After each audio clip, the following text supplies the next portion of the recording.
the night out right. Panel at the table in that half-dead light. Miss Robin in the middle, calling every shot, directing and producing, till the story runs hot. 1-1 from the city, badge heavy on his chest, towing that law like a wicked chain, spitting facts, no rest. Crimes after dark, we close the night out right. Tear through the lies till the wrong sounds like a fight. All of the answers buried so deep out of sight. We watch the threads unravel, we watch the threads ignite.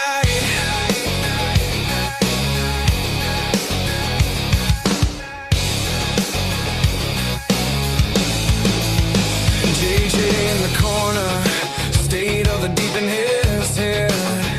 Which lies to toss and which ones to keep instead.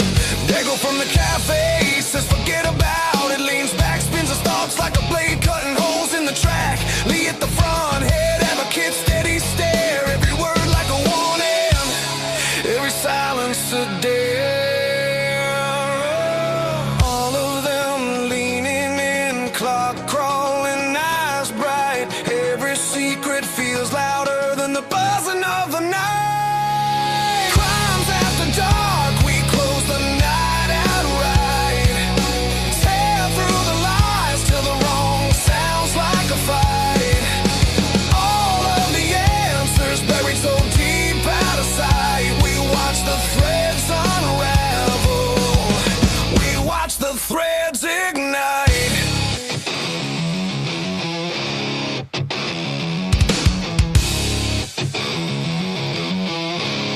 You can bury it in paper, you can lock it in a file, but the truth bleeds through, drip by drip, tile by tile.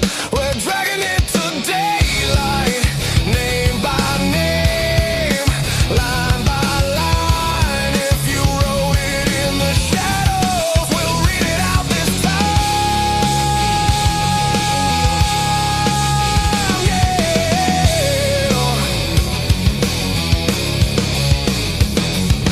Crimes after dark, we close the night out right. Tear through the lies till the wrong sounds like a fight. All of the answers buried.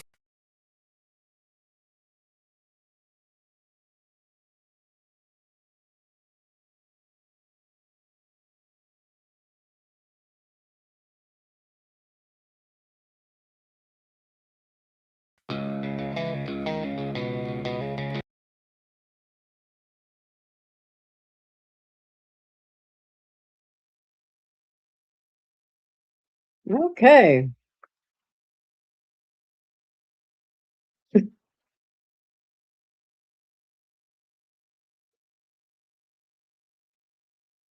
There we are. I don't know what Streamyard hates me lately, guys. I'm sorry about that.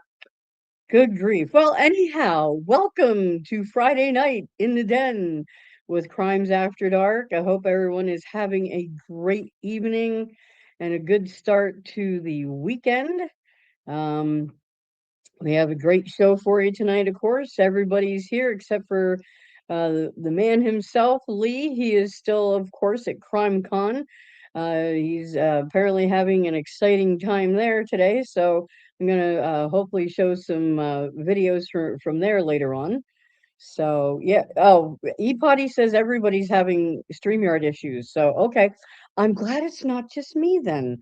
So that StreamYard has to get all the bugs figured out, I guess. So, but all right. Well, without further ado, I'm going to bring up everybody. We have, of course, Sir Dego from True Crime Cafe. How are you tonight, sir? Das happening. Good to see you.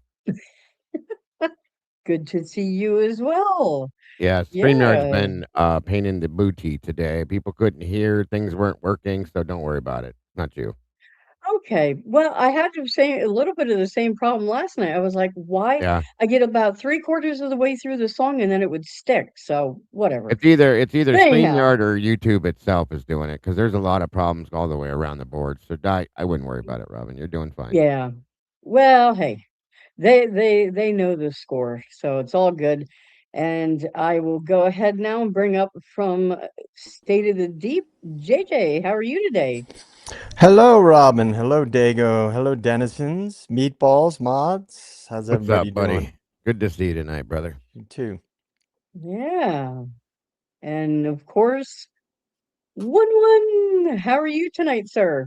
I'm fine. Hello, Robin, Dago, JJ. Always good on a Friday night. Yeah, Oh, yeah. here we go. Okay. Here we go. Here we go. Oh my It goodness. is Well, Friday night, everybody. that's right. Friday Friday night grapes. fuckery. I know. Yep, It, Friday night grapes. it didn't say anything about dancing naked in the title, but you never know. Just saying. Well, hey, you know, it's always exciting here. Things happen that Always. you just don't expect. So, Absolutely. but yeah, so but it's good to see everyone's bright and shining faces in the chat. Always love seeing I didn't. so many names that we always Right. recognize. So, and if you're new here, welcome to the den. We are so happy you're here. And please go ahead and like the video. Make sure that you are subscribed to this channel as well as Dago's channel over at the True Crime Cafe, and also over at JJ's channel, State of the Deep. So you guys have tons of good stuff to watch on all three channels. So please make sure you're Wait. subscribed here, You there, forgot and about my everywhere. channel. What about my channel? Your channel. Oh, your channel. Yeah. What channel? Your gamer channel? The non-existent channel. Hot Bods in Blue. You forgot? No. Oh my Hot God. bots in blue. Oh my Have god. a good night, everybody. I'm out of here. All right. Bots in blue. That would Hot probably be a mods pretty in blue. popular Jesus channel Christ. if you Yeah. actually had one like that. We're gonna. I know there's some people that'd be all over it looking for him. That's for sure. That's his only Yeah. fans. Yep. Right. Yeah. Only fan he has. That's right. Yeah. Oh my god. Somebody told me that we should all, like a lot of us creators, should put a calendar together. I said, I don't know that I trust that, you guys. That would be A insane. calendar. A Oh, I could calendar. put a calendar together. And I was like, I still have some of my firefighters gear, and I'm like, I don't know that I'm in. I don't know that I trust myself. So no, I don't think that's a good idea. That'd be Well, I could just wild. put you in an I could AI see a one. picture. I mean, you yeah. know. I could picture. That's true. I could see now, like the December spread could be like JJ and Yes. Lee in a car, like like Lost? You could have them. They know Lost. outside of MPD, like it's snowing in the parking Yeah. lot, and they're like, Yep, and paint's coming out the door. I mean, Take a picture of me carrying baby paint around on my hip. There you go. oh my god. oh my gosh. That would be a mess. That would be hysterical. Yeah. Yes. And yes, guys, I know a couple of you are already talking about there was a new doc drop. Yes. We So have not had a chance to review it. We haven't I had didn't a even chance to review it, review yeah. it. None of us have. So it just hit just as I was loading this in. So I heard. unfortunately, I don't have anything to be able to talk about. I'll probably get on it sometime tomorrow during the We day. will. I'm sure Yeah. they'll get on it we'll here touch too. it. Yeah, That's it's good. not- Okay. Marty Kuhn, I'm a big fan of you. Yeah. 4582. I'm a fan of you. So There you go. Okay. There you are. I didn't think I was gonna make it here with these stupid mall. I never heard of this shit when I What's was this younger. thing about the mall? Mall takeovers. These kids like What? they have this thing they spread it around on social media. It's like hundreds of these kids. They go into the mall and they go into the stores and just try to like steal shit and cause mayhem. I've never heard of any Wow. of this when I was younger. We didn't do that. Kids always, did what did stuff, but I never remember hearing that kind of stuff. No, That's crazy. that's That's craziness. crazy. That's I think crazy. the worst we ever did back in the day, I skateboarded through our mall because the floor was amazing, and then I ollied up into the water fountain.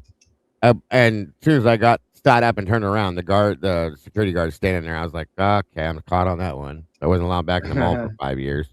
That's the worst. That's the Oh, worst we geez. did. So That's that's just crazy. stupid. That is They have dumb. So nothing else to do, Nope.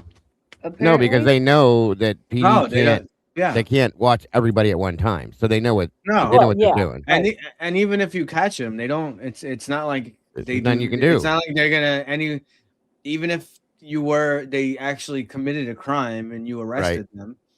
Most of them are below. They're below the age, and even if they weren't below the age, they're so liberal. These again, as we always talk about, the power of the judges. No one get. They don't. They They're know not gonna there's get no charged with it. consequences. They're not going to get charged Right. with anything. Right. Right. Exactly.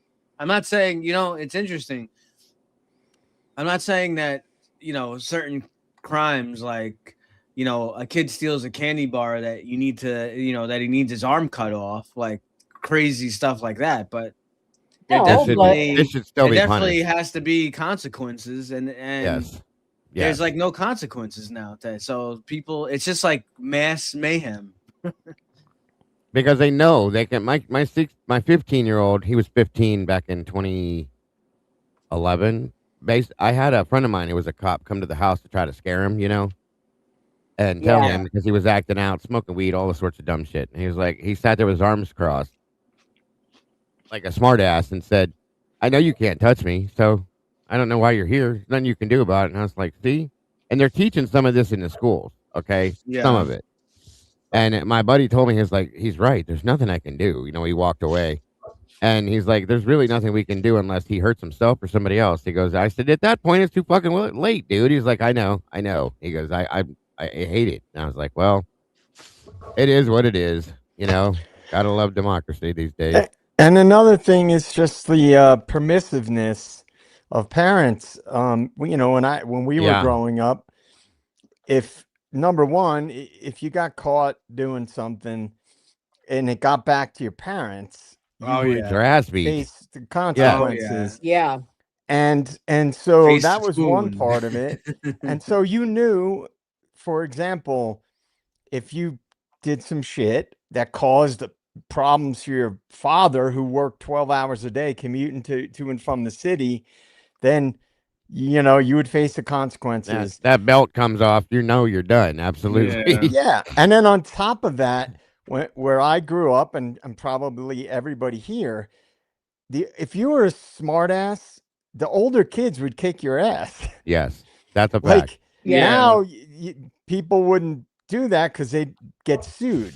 But when we were kids, if I wanted to be an idiot, I would have to know that, okay, this might happen, sure. and you went into it understanding that there's a chance that if I mess with somebody, one of the older kids might kick my ass. Absolutely. And if you got Yeah. paddled, when I was a kid, at least in my neighborhood, my household, because it was all the same, if I got paddled at school, which was rare, but it did happen, and the principal had to paddle you at school, as soon as I walked in the door, I got my ass whooped from my parents, period. That was end of story. Yep. That's all there is to it. So Yep.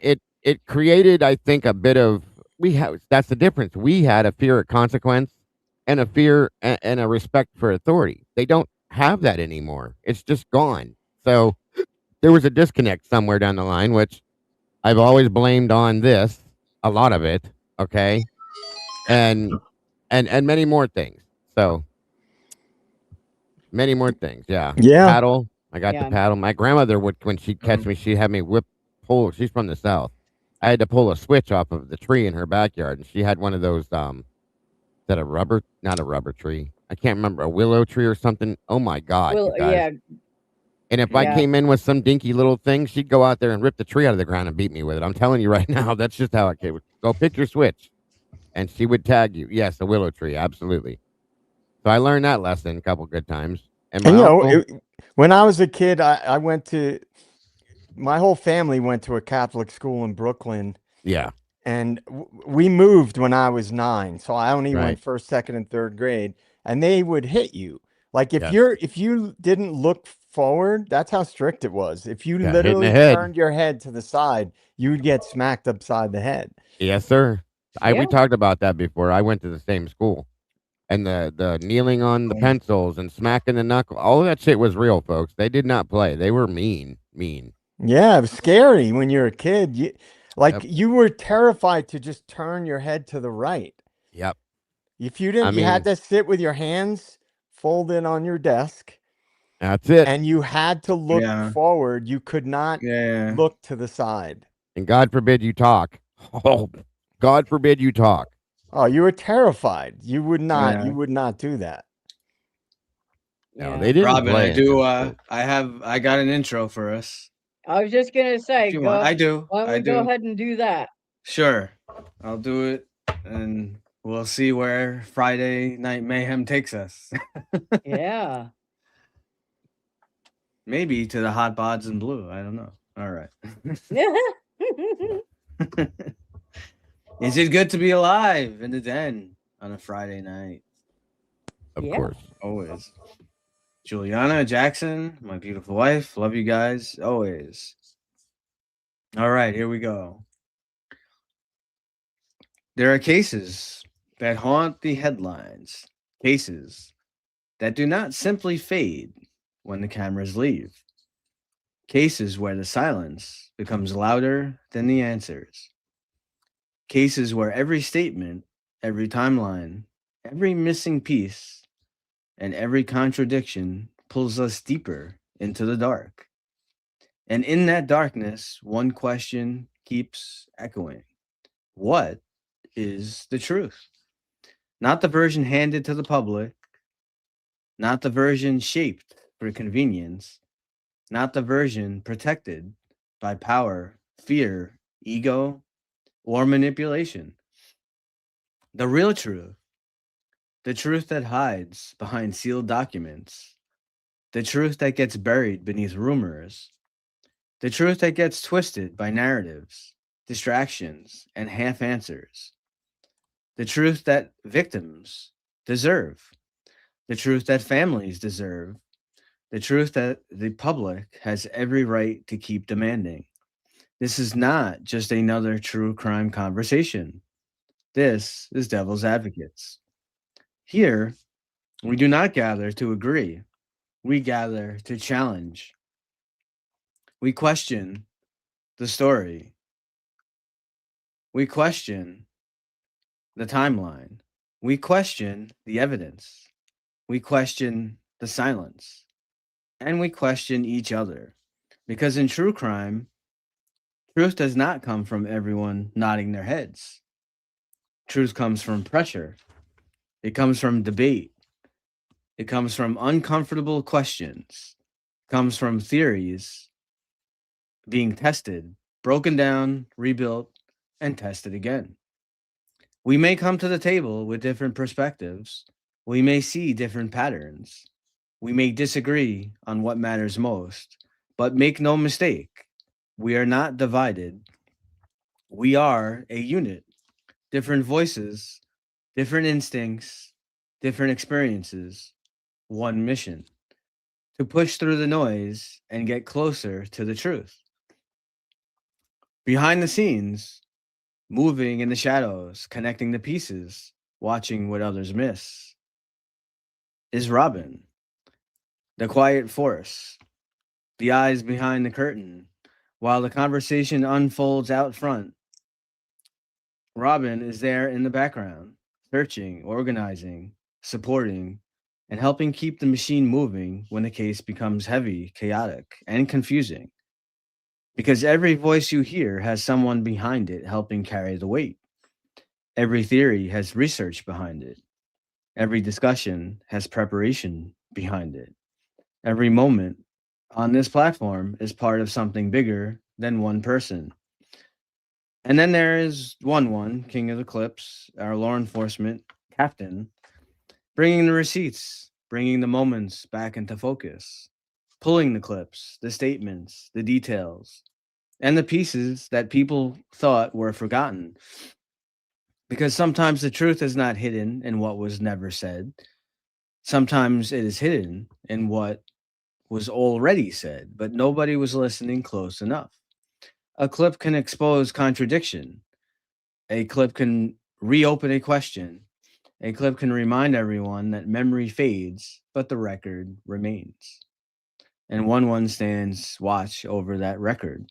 Then we go deeper, down below the surface, past the headlines, past the easy answers, past the recycled talking points.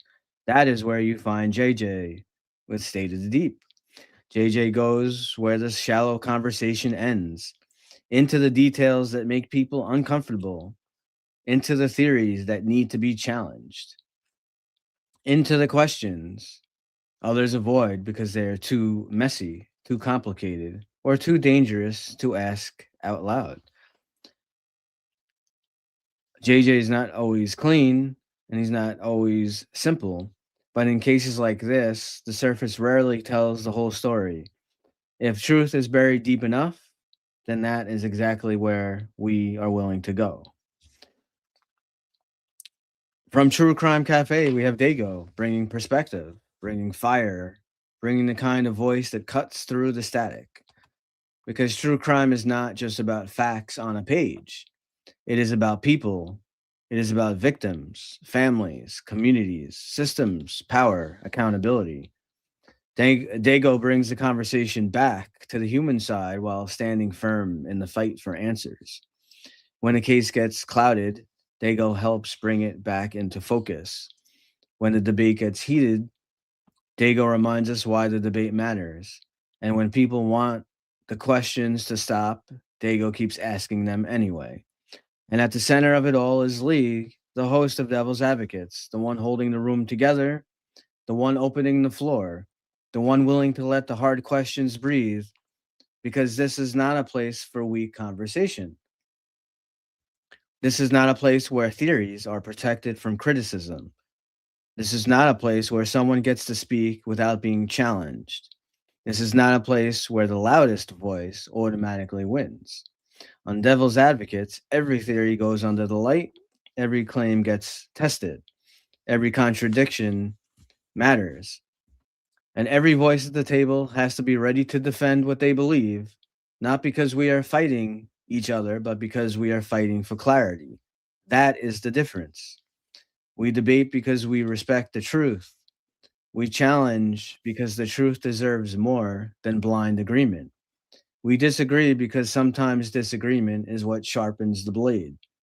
And when the dust settles, when the arguments cool, when the theories have been pushed to their limit, we come back to the same purpose: justice, accountability, truth. The Idaho 4 case has shaken people to their core. 4 lives taken, 4 families changed forever, a community left with fear, grief, and unanswered questions. And from the beginning, this case has been surrounded by confusion, timelines questioned, narratives debated, details sealed away, information released in fragments. The public left trying to understand what happened while being told to accept what little they were given. And through it all, the noise has only grown louder.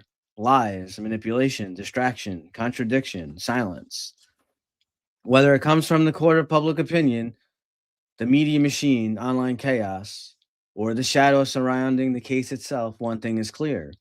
This case demands relentless attention, because when the story does not sit right, you keep looking. When the answers do not line up, you keep asking. When people tell you to move on before the truth has been fully exposed, you dig your heels in deeper. We are not here to exploit tragedy. We're not here to turn victims into content. We're not here for easy outrage or empty noise. We're here because truth matters, because the victims matter, because justice matters. Because once the public stops asking questions, darkness wins. On Devil's Advocates, we know theories can divide a room. One person sees one path, another sees another. One person catches a detail, others missed. Another challenges the entire foundation. That is how it should be. Because real truth seeking is not comfortable. It is not clean. It is not always polite. It is not always simple. It requires patience. It requires humility. It requires the ability to say, I may be wrong, but this still needs to be examined. That is what separates a unit from a crowd. A crowd reacts, a unit investigates. A crowd follows noise, a unit follows evidence. A crowd wants to be right, a unit wants to get it right. And that is what we are building here, a table where theories are debated, not worshipped, a platform where questions are sharpened, not silenced, a team that understands that every angle must be tested before truth can stand. Robin, queen behind the scenes, 1-1 for me, king of the clips, our law enforcement captain, JJ, State of Deep, Dago from True Crime Cafe, and of course Lee, the host of Devil's Advocates. Together, we are not just voices in the dark. We are pressure against the silence. We are resistance against manipulation. We are the ones still watching, still listening, still questioning, still pushing, because the Idaho 4 case is not just a case file, it is a wound, and wounds do not heal under lies. They heal under truth. So tonight we step back into the shadows, we open the discussion, we challenge the theories, we examine the contradictions, and we hold the line. No matter how deep the deception goes, no matter how loud the distractions become, no matter how many times the truth is buried, twisted, or delayed, we will keep pushing, we will keep digging, we will keep showing up, because this is what we do. This is who we are. This is Devil's Advocates. Different minds, different voices, one unit, one mission, to find the truth. Welcome to the dark side of the discussion. And with that, I'm from New York, it's Friday night. Yeah, Welcome buddy. to the dark Thank you very side. much. Well Yeah. done. Yes, Yeah. very good one. And you know that your intro really fits in well. I do believe the boss man is going to be coming at some point here, but I wanted to show some stuff with his permission. Of course, he gave me permission earlier to show some stuff over in Discord that he has been posting from CrimeCon, and you talk about the fuckery. And when he does come, I fully expect some ranting. I bet. This is some crazy shit. Oh. So, yeah. Robin, just to jump in quick, did you see the message from Lee? Oh boy. He said he needs Well- the link. Yes, I already gave it to him. Okay. Yep. I'm glad. That's all right though, in case I Okay. did miss something. But nope, I gave. That's why I Okay. said he's probably going to be coming along after a bit here, because but until then, I thought I would just show some stuff. So let me share my screen. I just have to find Who it. all did he go with again? I know Rhonda went, but who else went with him? Was there more people or just him? No, just No, him and but- Rhonda. But the custody queens were supposed to be there, but Yeah, he said they has got a not ticket. run or into them yet. something, right? I Yeah, think he said he they got a hasn't- ticket. Yeah, he hasn't run into them yet. He hasn't seen them. So I heard there were some people in my chat today saying there was a bunch of creators that were going to be going, so we'll see. Yeah. So this is if you're over in our Discord, you can go over and there's a channel or a thread, whatever you want to call it. It's CrimeCon 2026. And now this is from the one event that him and Rhonda were at. I think maybe it's over. And it's talking about the Nancy Guthrie case. Right. And this guy over on the left, okay, on the far left here. I don't know if you guys can see my pointer. I hope. Can you blow it up at all, Robin, by any means? Well, that's what I was just gonna say. If I take us off of the screen, I can. There you go. That's a little not better. Yeah, it's a little better. So, but so apparently he says, but the guy over here on the right, okay, so this dude over here, Right. in the, so he says, I'll read it for people who can't blow it up further than that. He says, wow, the one on the right has now twice said Nancy was murdered. Only after people gasped the second time did he backpedal and say he needs to be careful not to say he knows what happened. Then he talked about being at the early investigation and at Koberger's investigation and said Koberger's investigation was very organized and professional Oh my compared to Oh, Guthrie, wow. right? Oh, compared to Guthrie's, maybe, but that was still a joke. Yeah. Yeah. And he Jesus. said that then the guy showed a clip of himself asking a question at the early Guthrie press conference. And the first question he asked them was if they were going to use IGG information in this case. Oh my God. Here we go. And Right. yep, and and then God. he started talking about how his friends at Othram caught Koberger. Bullshit. Shit. Bullshit. And he says, sorry. Yeah, no, I agree. And he says, remember, Nancy is still officially missing, but he has twice said she was murdered and hinting that Othram is going to solve it. Fucking joke. Now, ain't that some shit? Wait till they start Oh talking my about the flock cameras. Yeah, right. Yeah. Give me a break. SRB, Yeah. he's delusional. I want to know what he smoked before he got on Yeah. stage. Give me a break. Yeah. Jesus. Yeah. And then this is just a screen showing, Yeah, he's credible, all on- right. on- Exactly, Andrea. yeah. Hopefully they don't suck DA over to the dark side. Right. Yeah, Right. no, I highly doubt it. I highly doubt it. So What a joke. and What a then- joke. Oh, he's there. There He's he is. here. Hang Yeah, on, he's let me- here. let- He's here. I don't know if he's let ready. me- Are you ready? Okay. He's ready. All right. Oh. Let me Howdy. Let me pull this off the stage. Hey, how are you? Pretty good. Hey. Or I don't know how good our cell coverage is going to be. We're in the back of a car. We just got picked up from the end of the day of CrimeCon first day, so we're hopefully got good enough signal for you to hear us. Yeah, you're coming in loud and you're clear. coming Very loud and clear. Yeah. Nice, Yeah. nice. Got some new cases. So I got on just in. Yeah, I got some new cases to follow. Some crazy shit. Dentist Ohio story. I've got immediate questions that are my kind of questions. Like, wait a minute, nobody seems to be asking these questions. I already have some questions that are. I want to know more about that case now. I don't know if you know about the Idaho murder, but the Ohio murder. Sorry. Oh yeah. The dentist case. Yeah. So that I had some immediate questions. Got to listen to several cases that were interesting. Again, in the Alec Murdaugh case, it was interesting. They had they had the maid on, and she made it clear no one in law enforcement asked her any questions. Nobody followed up with her on any questions. It wasn't until late that anybody ever finally talked to her, and they sent a rookie cop out to talk to her. And when they asked her why nobody asked her when she's the maid and was there, she said, because, I'm the Mexican housemaid. They figured I had nothing to offer.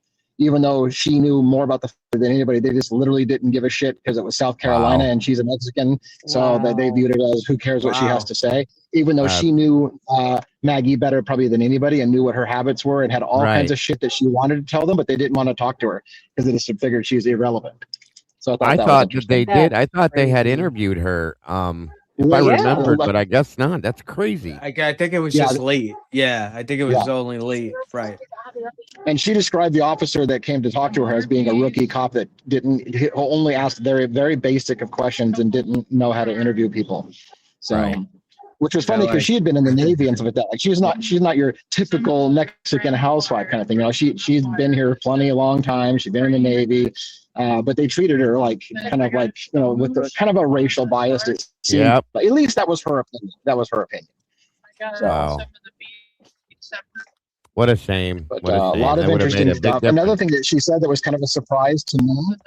Yeah, it would have made a big difference. And another thing she said that was a surprise to me, and maybe people who follow, I didn't follow the first case, she said it was clear to her that Alec Murdaugh had help cleaning up and staging the scene, Right. and that the person who helped him it has not been caught, and she can't say anything about it because she still lives there, which indicates that whoever it is that helped him clean up the scene still lives with her or still lives on the property.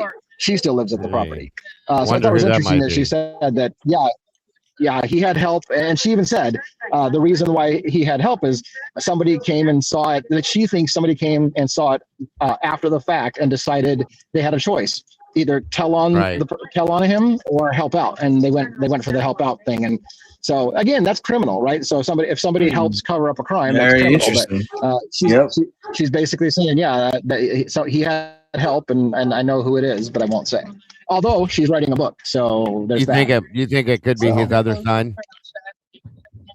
That's what I was thinking. That was the first question I wondered. That's what's popping into my mind. Yeah, I agree. Yeah. It's very plausible. Okay, he was a little bit weird during and after, I believe. So yeah. And Paul, who was shot and killed, that was the son that was involved with the boating accident, right? Right. So one of the things that it was the first question. Again, forgive me because I didn't follow the first case, but I did remember the documentary and talking about the son. One of the things that came to my mind when I heard about the son being killed was they said something to make it sound like somebody came to kill Paul, and maybe Maggie just got it because she was there. So did somebody who felt that Paul got away with murder kind of thing and got off too easy because he knew, could they have possibly wanted to do a revenge kill on Paul? Sure. That was the first time that kind of entered into my mind, that maybe Paul was the target because of him getting off, basically easy because of who he knew and who his family was. Right. That whole interesting point. Yeah. That whole family is like hovered around like weird. I mean, even the other son isn't so clear. I know everyone. Paul is the one that gets all the heat because of the boating accident. Buster wasn't clean either, though. Yes, right. That's what I'm talking about. We don't. We're not making. I'm not making accusation, but there's strong evidence to believe he at least was. He may not have had anything directly to do with the kid, but he had knowledge, or he knew. I agree with involved. Because this kid that was killed or found in the middle of the street, he was the kid's tutor. He was this kid's the one that got hit by the car. I can't think of his name right now. We covered that too, but I know what you mean. It's super, super suspicious. Yeah. Oh my God, what's his name? One. Yeah. I know. I can't remember. Sorry, I can't remember his name either. Go ahead, Lee. I'm sorry. I didn't mean to step on you. Right. Another thing I thought was odd. I'll go ask Marty. Stephen Smith. Another thing I thought was odd because sorry, you got that's the okay, yeah. Another thing I thought was odd because I didn't follow the first case was again Bianca, who I guess Alec called her B, so that was the way she described a detailed conversation where he had spoken to B and he was crying and his voice was in a high pitched tone. She said he was crying like a child cries kind of thing when he was first telling her about his wife and son passing. It made me wonder again about the was that an act or was it legitimate or was it what was that like? Was he putting on a major performance or not? The things that she told me that I thought were surprising was she went into detail about how Maggie didn't. I think it was Maggie, right? That was the wife. How she didn't sleep in undies. Like she didn't wear panties or a bra ever to bed. And yet there was a big thing about the laundry that was laid. Like her panties and underwear and bra were laid out very particularly in the laundry room, and she knew that was wrong. That's what she kind of knew. And there were pajamas too, but she knew that was not Maggie's typical behavior. Normal. So that's part of how she knew that it had been staged. But again, nobody wanted to talk to her. Like she wanted to tell that to the police, but they didn't want to talk to her. So she knew things about it. She's like, wait a minute, this is staged because I know this woman and I know how she sleeps. This is not normal. She also, and maybe she said this at trial, but she also became convinced that he did it when they opened the body cam footage, when they opened the car and they saw the towel inside the car. She knew that Alec had been in the laundry room and had used the towel and stuff. And So and changed Well, his it makes law, you. so. It almost sounds, Lee, like some of the stuff we've heard with a couple other cases that you're saying that she said they didn't talk to her because maybe the racial thing, so on and so forth. But maybe they didn't talk to her because once again we've seen this happen in other cases. They knew that she knew something, and that they didn't want that information out there. Possibly, you know what I mean? Yeah, and that's another thing. That's another thing. I don't know if you've been following the Discord channel, but that was another thing.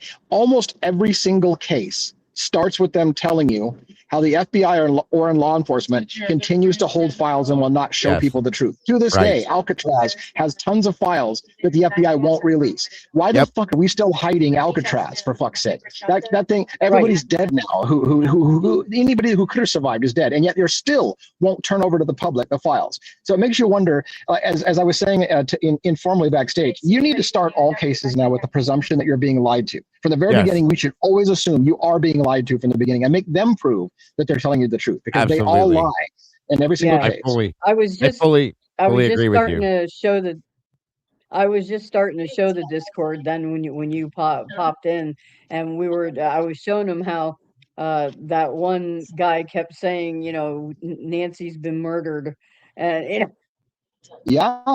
It's insane.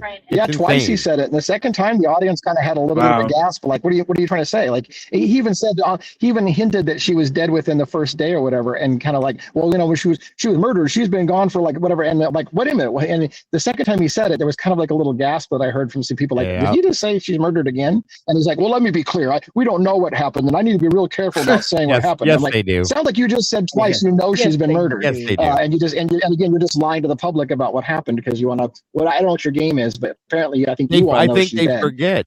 I think they forget sometimes where they're at and what they can say, and things that they just fall out of their mouths and don't realize that.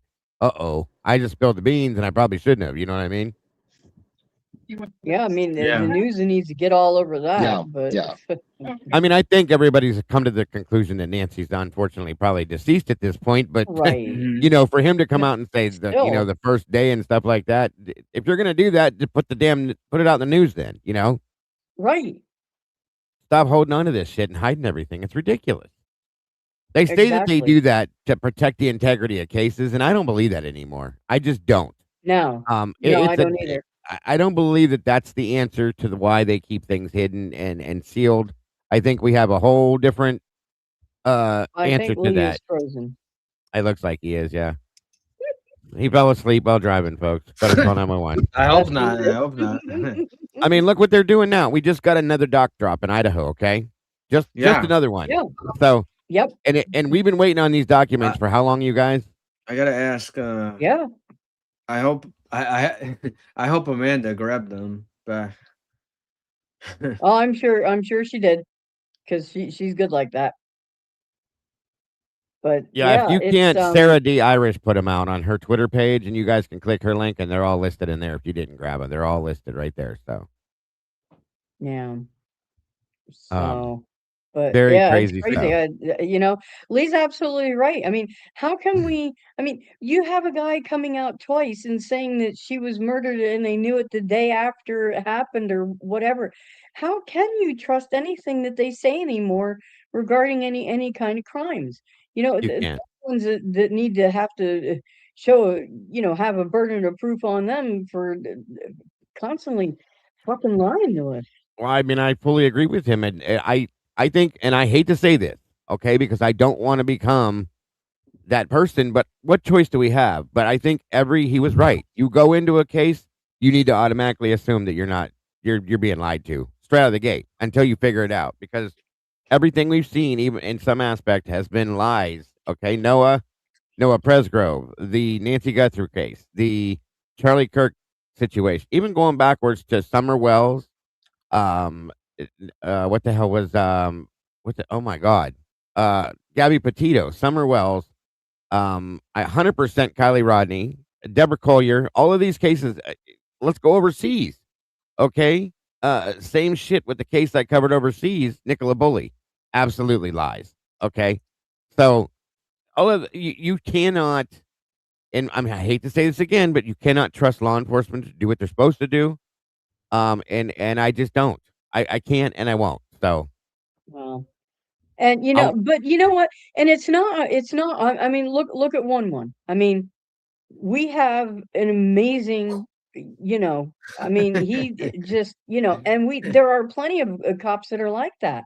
Yes. But then there are the ones that especially with these high profile cases, they Yes. come in and they just lie and I don't understand how they can do that to the I agree families of with you. these people.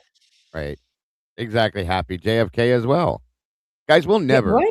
we will never, ever, ever, No. ever, ever, I don't care what year it is, get the truth in JFK's case. Ever. Period. Well, yeah, and you can't because his brain is gone from the National Archives. Oh yeah. They lost it supposedly. Yeah. Yeah, But right. yeah. Gotta love those But excuses, Robin. Gotta love them. oh, I know. Yeah. We had a fire. But They left the refrigerator open. Oh, those fun things. Yes, you did. Okay. yeah, exactly. So, I mean, there's just it's just unreal. So, I They do think we're have stupid. That's the uh, biggest problem. I'm sorry, Robin. I didn't mean to stop. I thought you were done. yeah, oh no, go ahead. Go ahead. The biggest problem I have with all of it is they think we're all dumb. That's the biggest problem. Okay. They think we have no common Yeah, sense. They think we have no knowledge. Like a lot of people that come into this are retired law enforcement, attorneys, doctors, retired firefighters, EMTs, judges. There's people, psychiatrists, psychologists. We're not just your run of the mill everyday people. Some of us, okay, and the other right. ones that don't have all that background, they're still intelligent enough to realize it's all bullshit. How do you lose Right. somebody's fucking brain? Tell me that one. Yeah, Come exactly. on, Exactly. insanity, Yep. pure insanity. Yep. The problem is so many people don't question narratives that get handed out Right. in the mainstream, which is essentially what CrimeCon is, right? It's the Yeah. mainstream of true crime. Right. And so a lot of people, and I'm not saying this to be mean to people, but I know a lot of people personally that follow true crime. And when I say, for example, I might bring up the Idaho 4 case, and they're like, what do you, and I say, oh, that's a crazy case. And they go, well, what do you mean? And how do I explain years of fuckery to Right. somebody who has no Right. idea what I'm talking about? So it's a fundamental problem, which is the whole reason why I wanted to start my own channel, Yeah. because people believe that the mainstream media tells them the truth. Yep. And And they it's don't a want to real question it. problem. Yeah, it is. Well, and here's the thing, Uh, JJ. If you go, sorry, Robin. I'm sorry. oh, that's okay. I was just gonna say, it looks like we have someone new here. Self-help this. So glad to have you in the den. Welcome, and I Thank you, hope self-help. you enjoy the show. So thank you.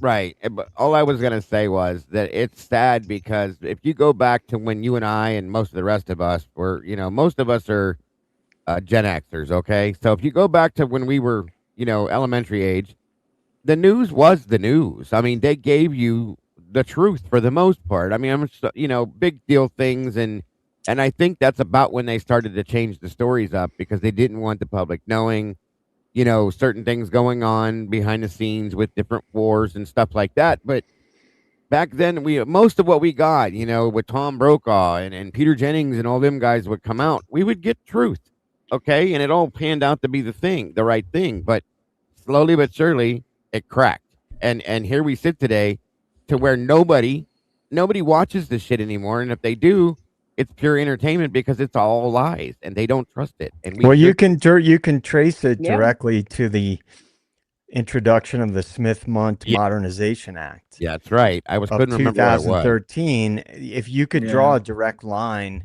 to when the media literally became all propaganda. Yes, And that is right.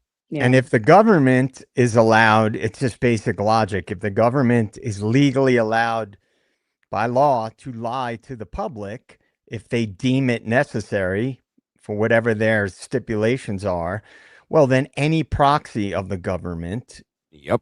would be able to do so as well, which would include the mainstream media. It would include any Law enforcement. NGOs that are work in conjunction with the government. Yep. So this Right. is a real problem that most people don't even know about. And they don't Right. think about it.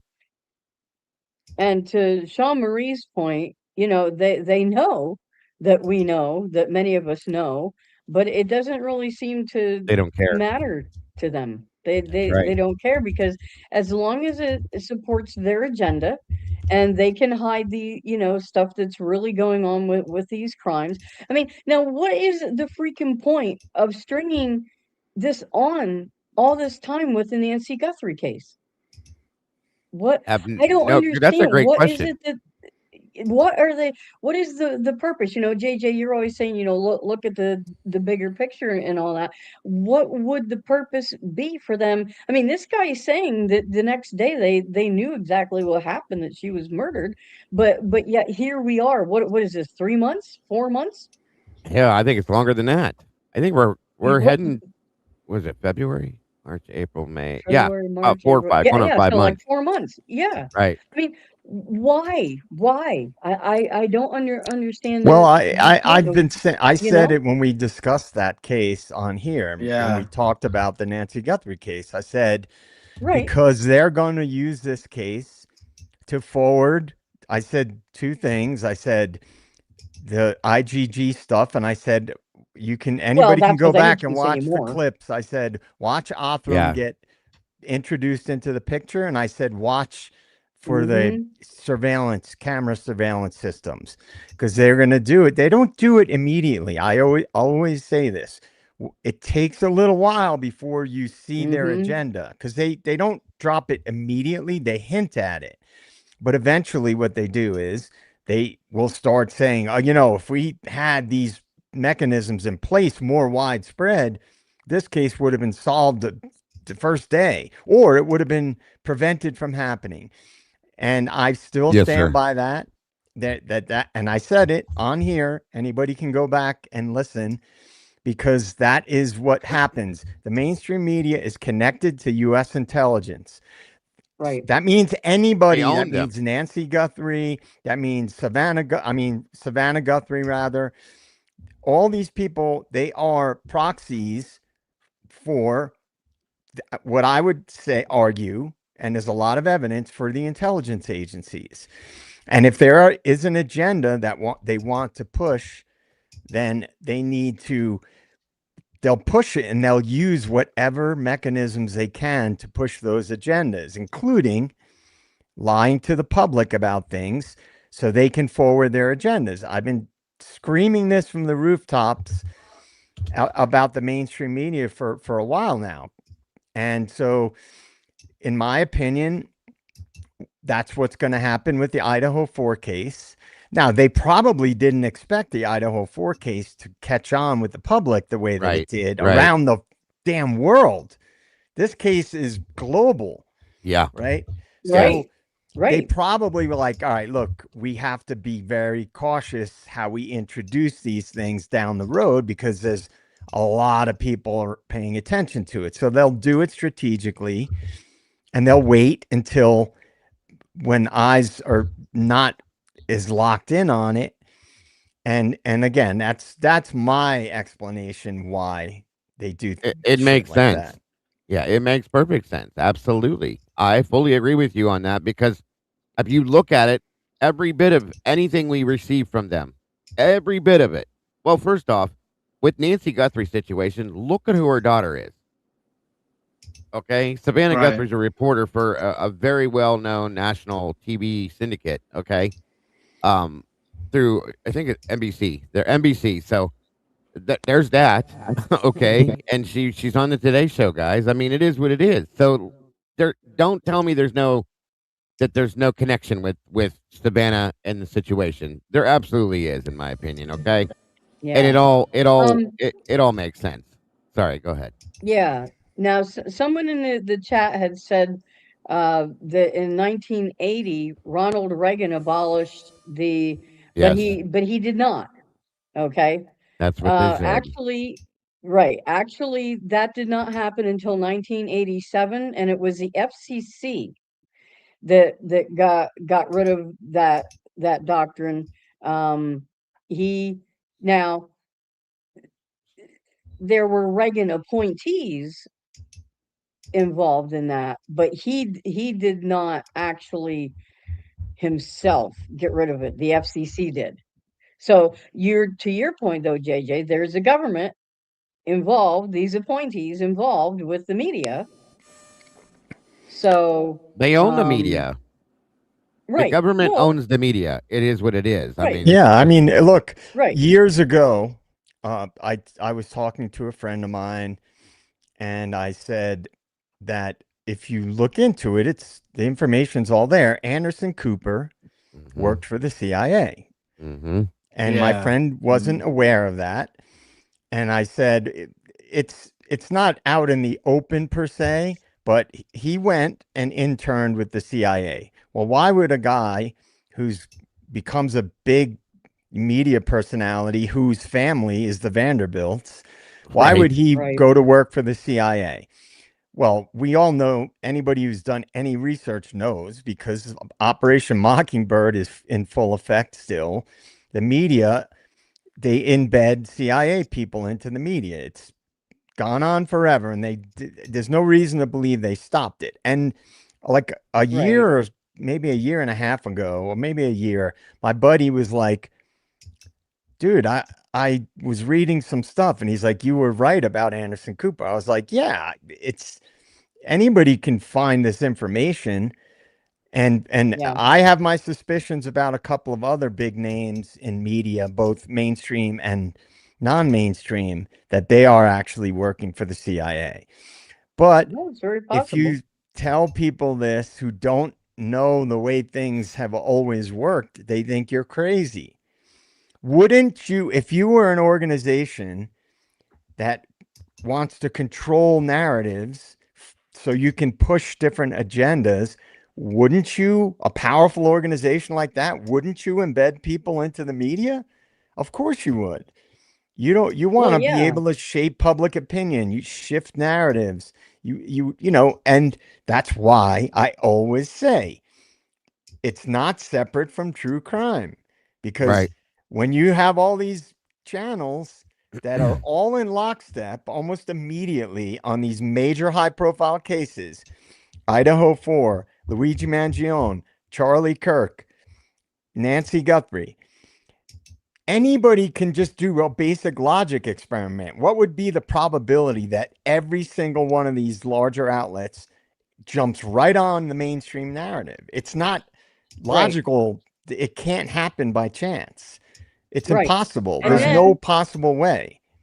I mean, Right. and are all these labs looking to get like monopolies on? I mean, okay, you have Othram, but then there's the lab that the Gonzalez's have Yeah. working with them now. I can't remember the name off the top of my head what that lab is. I mean, so Yeah. are we gonna have just all these super labs with franchises instead of independent labs? You know, I mean, that's kind of the way it seems to me Yes. that it's going, because Othram has their hand in everything now, but they didn't catch Koberger. That's the thing that people Not even they don't close. remember. Well, there's narrative shifting, and Yeah. Right, sure. it's a big problem, because the the thing that I think frustrates me more than anything is that for certain types of people, which I would argue our audience, the people who follow what I've been referring to as the dissident true crime community, Mhm. are people that question the mainstream narrative. Of course. Now, Yeah. unfortunately, you know, we are the vocal minority, and most people just kind of go along with whatever the mainstream narratives are. Yes. And Mhm. it's scary, because in my lifetime, I never thought that society could get as messed up as it is now. I knew Agreed. there were issues. I knew corruption. You know, anybody knows there's a lot of corruption, things like that. But I never imagined it we could get to where we are right now so quickly.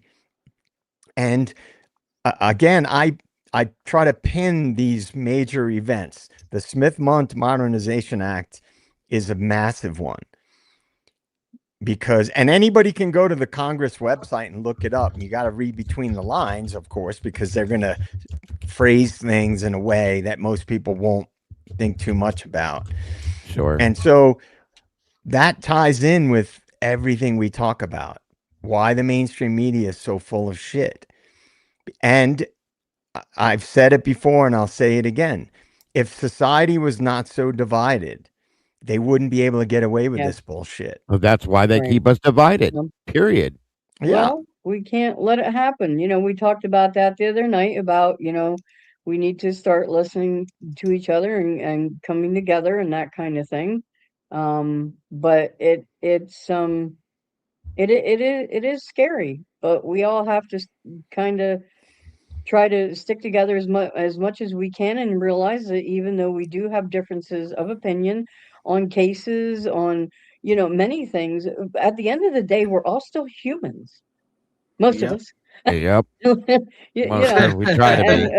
Most of us. you know, most of us, we all want pretty much the same things, you know. So Well, that's why um, I won't shut up about the fact that people have to stop buying into this divisive rhetoric, because Yep. Yeah. that is what Yep. has enabled things to get so bad. That's That why is I. it. That's Right.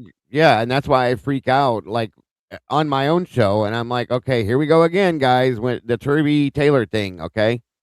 Once again, Yep. divide them down the middle and go to town with it, guy. Every time they get a Yeah. chance to put anything out, it happens every single time. So we have to notice those Yeah. things. We have to see those things when they come and be able to stand against that and not allow that to happen. Unfortunately, it's not as easy as it is to say it, but we Right. have to recognize it. Is all I'm saying, folks, because they do it so often. And again, look at this case. Look at Idaho 4, for example. There's very clear line drawn in the sand, right? Right. And Right. there's no nuance. And I worry about this stuff because years ago, I was telling anybody that would listen, if you keep allowing them, they, quotes, who are they? I'm researching that, by the way. If you let them keep dividing us, things are going to get really, really dark. Now, that was about 6 or 7 years ago, and I was saying it on Facebook, and people didn't do anything about it. They just bought into this rhetoric of this side versus that side. And what you do is you're giving them license to manufacture consent to do really bad shit. And that is the way Yeah. they operate. And hence, look at the shit show we're living in right now. Yep. Well, like I said, we have to just keep fighting back and spreading the word about these things. And oh hey, we have a gift from Teresa. Is that on your side, I think, Dago? Yeah, I think that's over on Dago's side. But thank you very much, Teresa. And I know he appreciates it very much. So but okay, so I brought up another video here. I mean, let's see what this looks like. Let me make sure you guys can hear this, I hope. I don't know exactly what this is.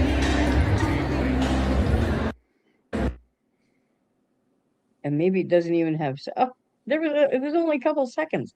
What the heck? Basically just showing you the room, I guess. Oh, main ballroom. This is a main ballroom.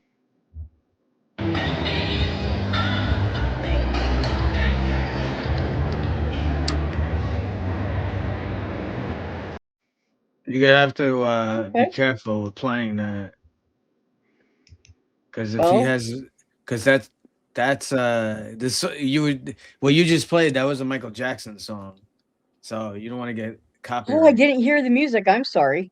Yeah, I heard it. Yeah, Oh, okay. So Well, never you mind. gotta be I'm not careful. gonna play Yeah, anything I'd be else. careful. Right. Yeah, but so, here's what Lee was talking about earlier before he says every case we listen to, they tell us that law enforcement, often the FBI, lied and hid things from the public and continue to do so. And he's talking about Alcatraz. That's crazy to me. Alcatraz. That they're still hiding stuff about Alcatraz.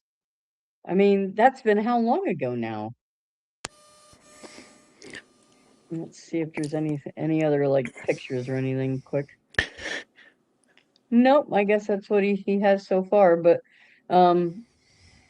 yeah, that's just crazy to me. Guys, I downloaded a paper today.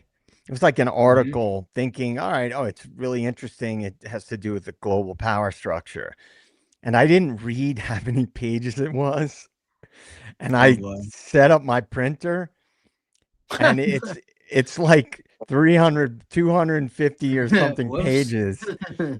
And my printer kept running out of paper, and I'm like, oh shit, I'm gonna run out of ink now. But I already started it. I figured I might as well finish it. I didn't think it was gonna be that long of a paper because I found it through a link on Wikipedia, and I was like, oh cool, they have a PDF file. And I started printing it.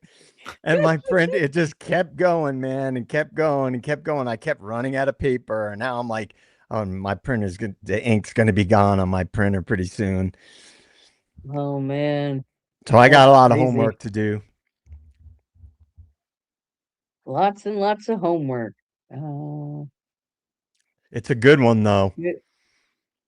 I'm not sure what that means. Niles Buckman says, I'm waiting and ready to drop you another one. I don't know what that means. What? I am going to throw out the link, and if there's anyone who would like to come up and hang out with us on panel, ask some questions and so forth, you may do so. It's Friday, so we're just kind of chilling at the end of this week, and if the boss pops back in after a bit here, why, That's what I did today. I did a Q&A. Yeah, always neat. So there's a lot of documents here. Lots of documents. My God. I think there was 12 new ones. Yeah, there's going to be a lot to go through. No, I think it's even more than that. I only seen the 12, but I know there's some pictures and I just downloaded video. I just got like 24. Oh, okay. Maybe they dropped more. I don't know. You might be right. Yeah. Hold on.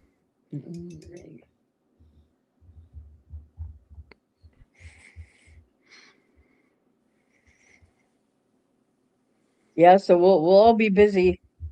Oh boy. Yeah, very much so. Going through all this. I'll be right back, guys. One sec. Okay. Yes, sir. All right.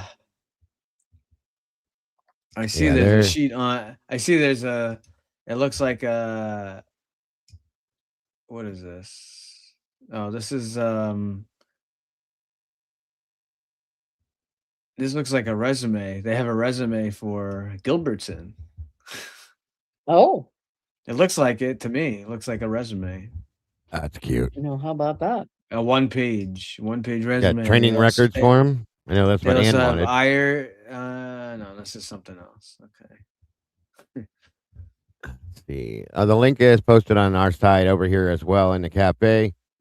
Amanda said there's 23 new docs, so you were about right then. Yeah, 23. Yeah, that's something. Yeah, they probably dropped more. I would love to see who just said that. Angel D. Can we get the grand jury testimonies? My God, I'd love to see those. You'll never see that. I know. Yeah. I doubt it. I'd like to see the reaction to Dylan Mortensen's testimony as well, guys, and hear it. That would be. I'd love to be in a fly on the wall for that. Yeah. Oh, thank you very much, Teresa. We appreciate that very much. Thank you. Very awesome, Miss Teresa. Yes, yes, you Yeah. guys are very generous. We appreciate it.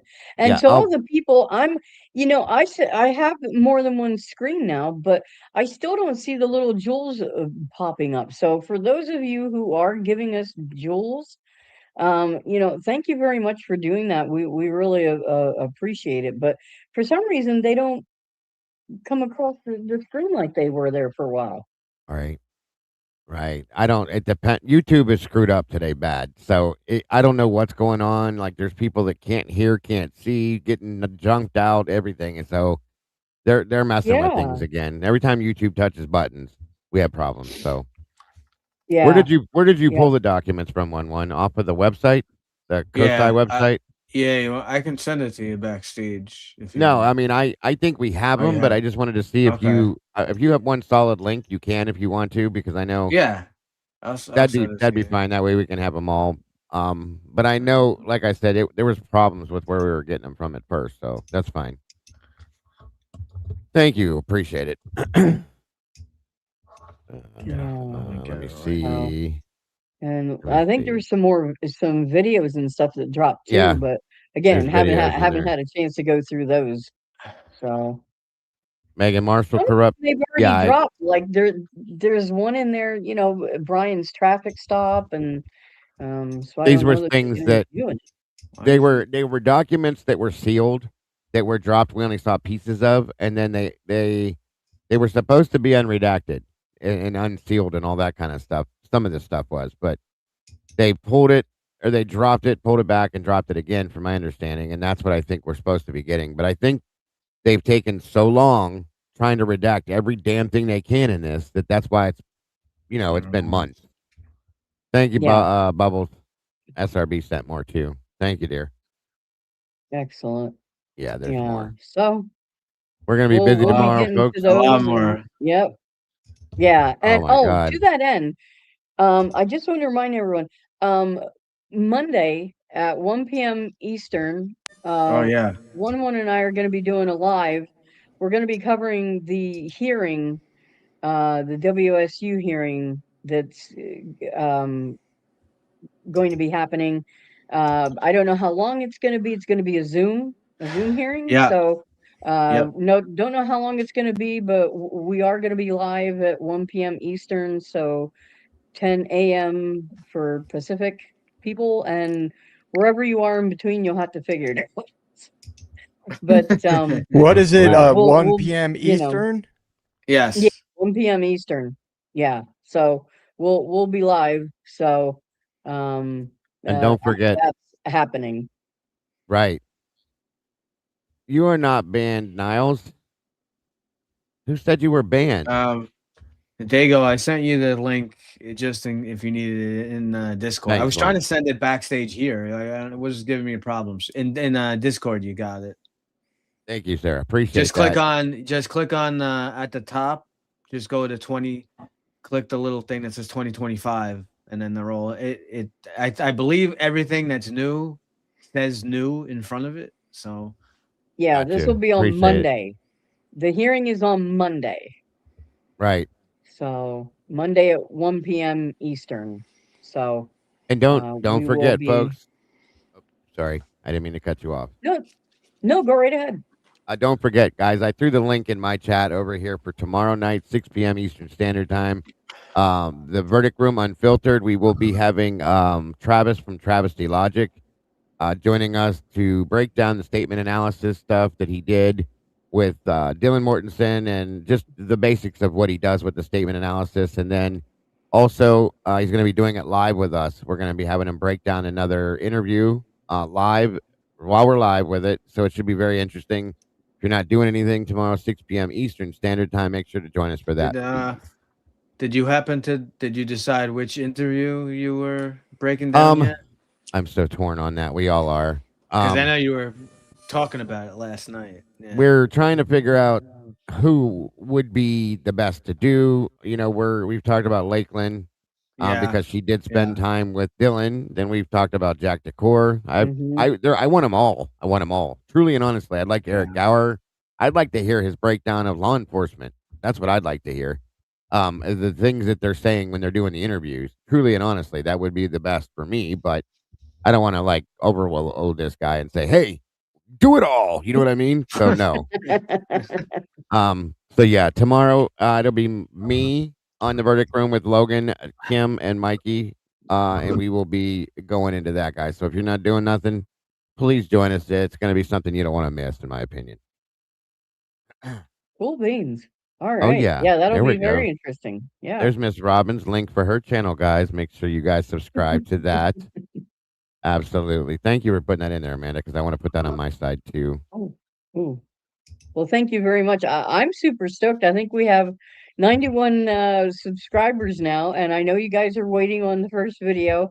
Like I had said to you before, technology was hating Robin there for a little bit, and I had to revamp some stuff. But we will be getting an episode, our first episode, out very soon. So stay tuned for that, and I'll let you know when exactly that's going to be happening. So. Thank you so very much. I can't wait. This is something that needs to be done too, you guys. So you should probably follow it.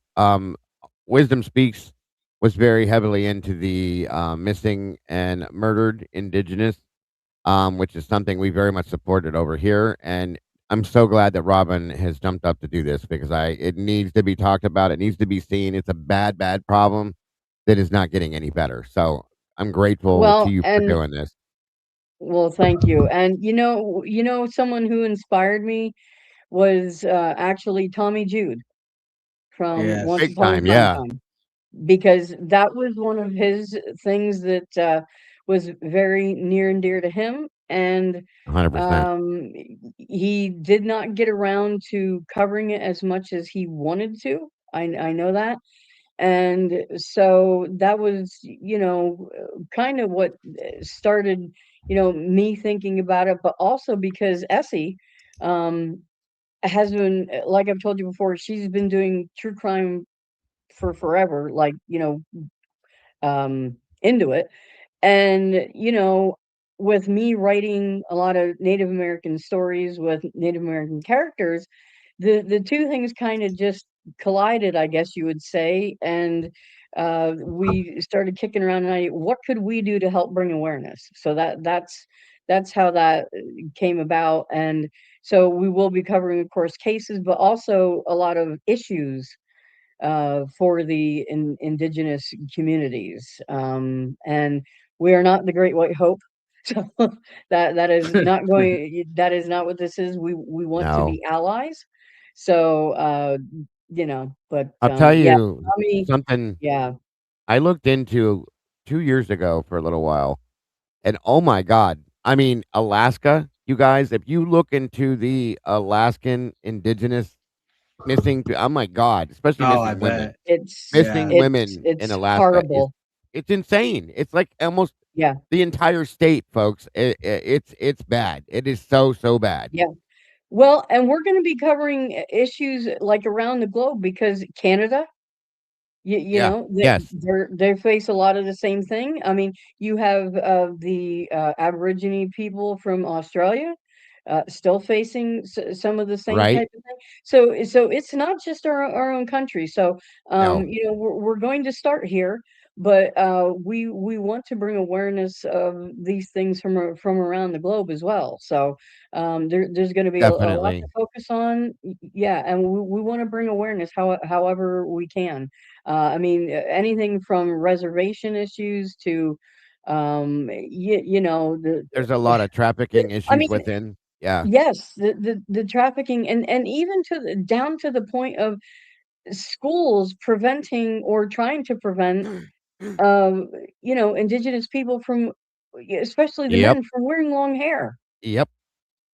Taking away that's their culture. They're taking that away from them. That's insane. That's insane. Right. And there's been ones they've had to go to court just to be able to put Native American adornments and so forth on their graduating caps or gowns. That is disgusting. I don't get that. That is absolutely disgusting. It would be the same thing as trying to prevent someone from wearing a cross. Right. Yes.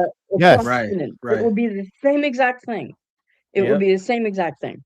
So, but anyhow, I'm not going to get on that soapbox too much. But so those are the kinds of things we're going to be covering over there. Well, And I really appreciate your support, Dago. It means a lot, and I just really wish that it's I could important. have gotten to know Wisdom. I promise you that she's looking down with a smile on her face because she was so very much into her culture. We supported her and loved Yeah, her culture and do as well with what she was doing. Tommy, again, Tommy, me and Tommy were pretty yeah. close. And Moonflower Again, here. I know that yes, Moonflower did a lot of work with Tommy yes, yes. on Yeah, those issues. So yeah, absolutely. So yeah, Tommy um was very Tommy lived on a reservation, folks. I don't know, a yes. lot of you guys may not have known that, but he did, and Mm-hmm. he had a big piece of his heart was connected to the missing and murdered Indigenous, and it's just a horrible thing. I mean, for those of you that never saw the True Detective series that came out, the last one they put out with Jodie Foster in it was all based on the Alaskan. I'll call it horror because it is literally. Yeah. Yeah, Um, yeah. there was a lot of things that go on, and because they're so separated from the United States, and that's why I brought them up earlier. And Robin's right; it's all over the place. It's up in Canada. The First Nation is really bad with it. Excuse me, but that one focused on that because it's that big of a deal, okay, in Alaska, and because they're so separated from the rest of the United States, they have Mm-hmm. their darkness for 6 months or whatever it is, so on and so forth. There's a lot that goes on over there that doesn't get seen by the rest of the country. It's very sad.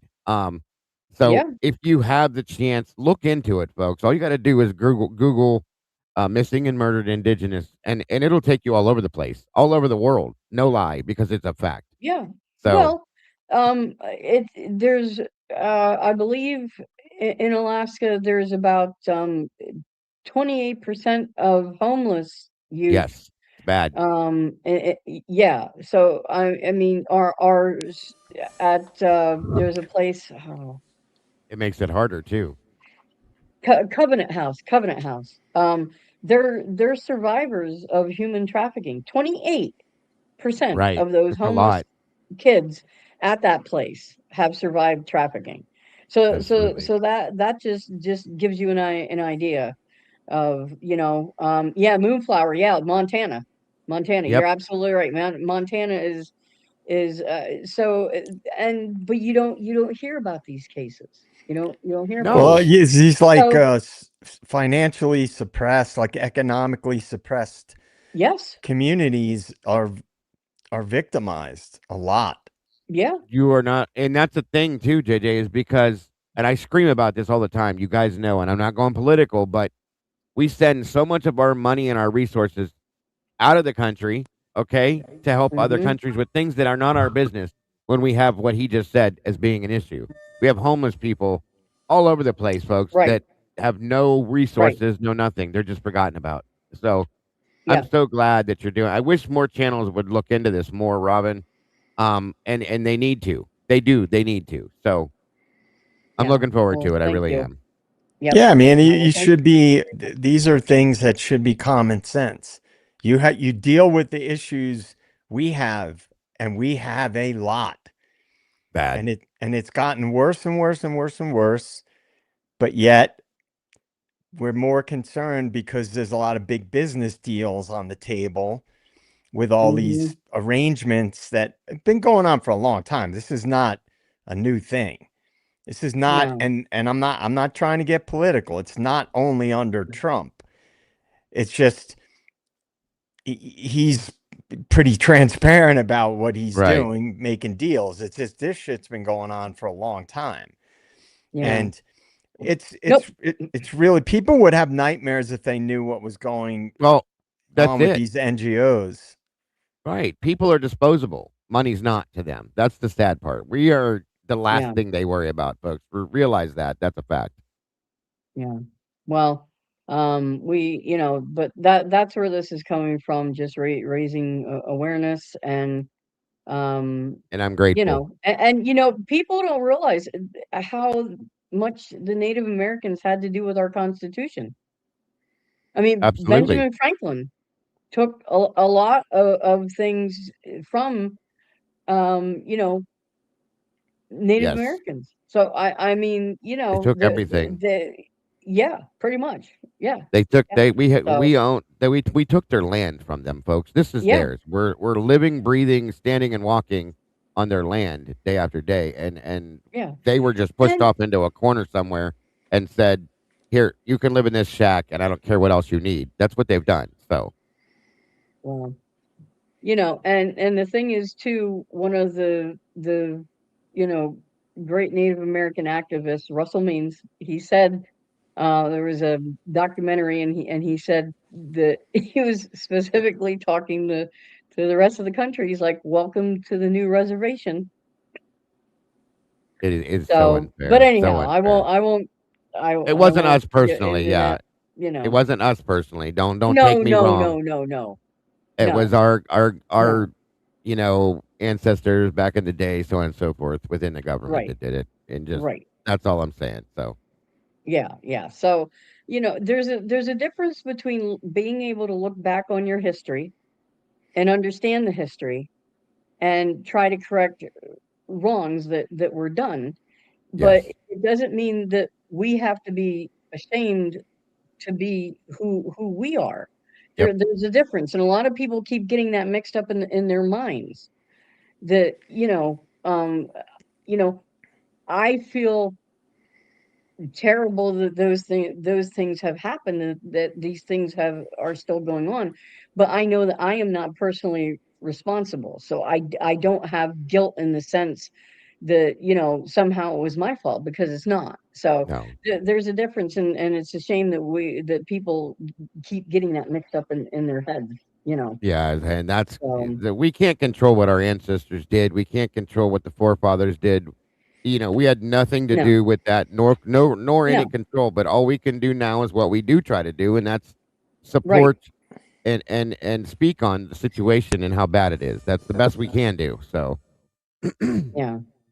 So And you know, it's look, corruption trickles down, and it trickles down. it's true. If you have corruption going all the way up the chain of command, so to speak, then the smaller things lower down on their chain of, you know, public interest, and right, what needs to be taken care of, that stuff gets swept under the rug. That's just the way it goes. And there's so much corruption. It's beyond. I mean, the difference is now more people are aware of the corruption than ever before. It's always been corrupt. But it's just that now it's pretty much out in the open. And that's what really Right. scares me, because I yeah, believe once they fully pull the curtain back and they have to stop pretending is when shit gets really dark. But these pressing issues, you know, social issues and economic issues, they don't get any attention because the people who run the show are only concerned about their own interests. Even all these NGOs that are supposed to be doing all these different things that we're told that they don't do what the public is told that they do. no, of course It's not. a fact. Oh, And hey. so anyway, I'm sorry, I get fired up about No, this that's shit. okay. It's okay. I just wanted to bring E Potty up. We have E Potty backstage, so I'm going to bring him up to join us. Hello, how are you tonight, sir? I'm good, Robin. Thanks for Welcome back. Good. uh Yeah. got a weird connection that I was looking at. And I guess you Oh, guys know that I kind of feel that a lot of this is theater. Hmm. oh yeah. So Yeah, I agree with you too. I looked at I remember hearing Ava Wood's interview. It was about 6 minutes long. Yes, And she said it right off the bat, that she saw her friend Emily outside, and she knew something was wrong, and she looked cold, and she yeah, went out there and gave her blankets, right?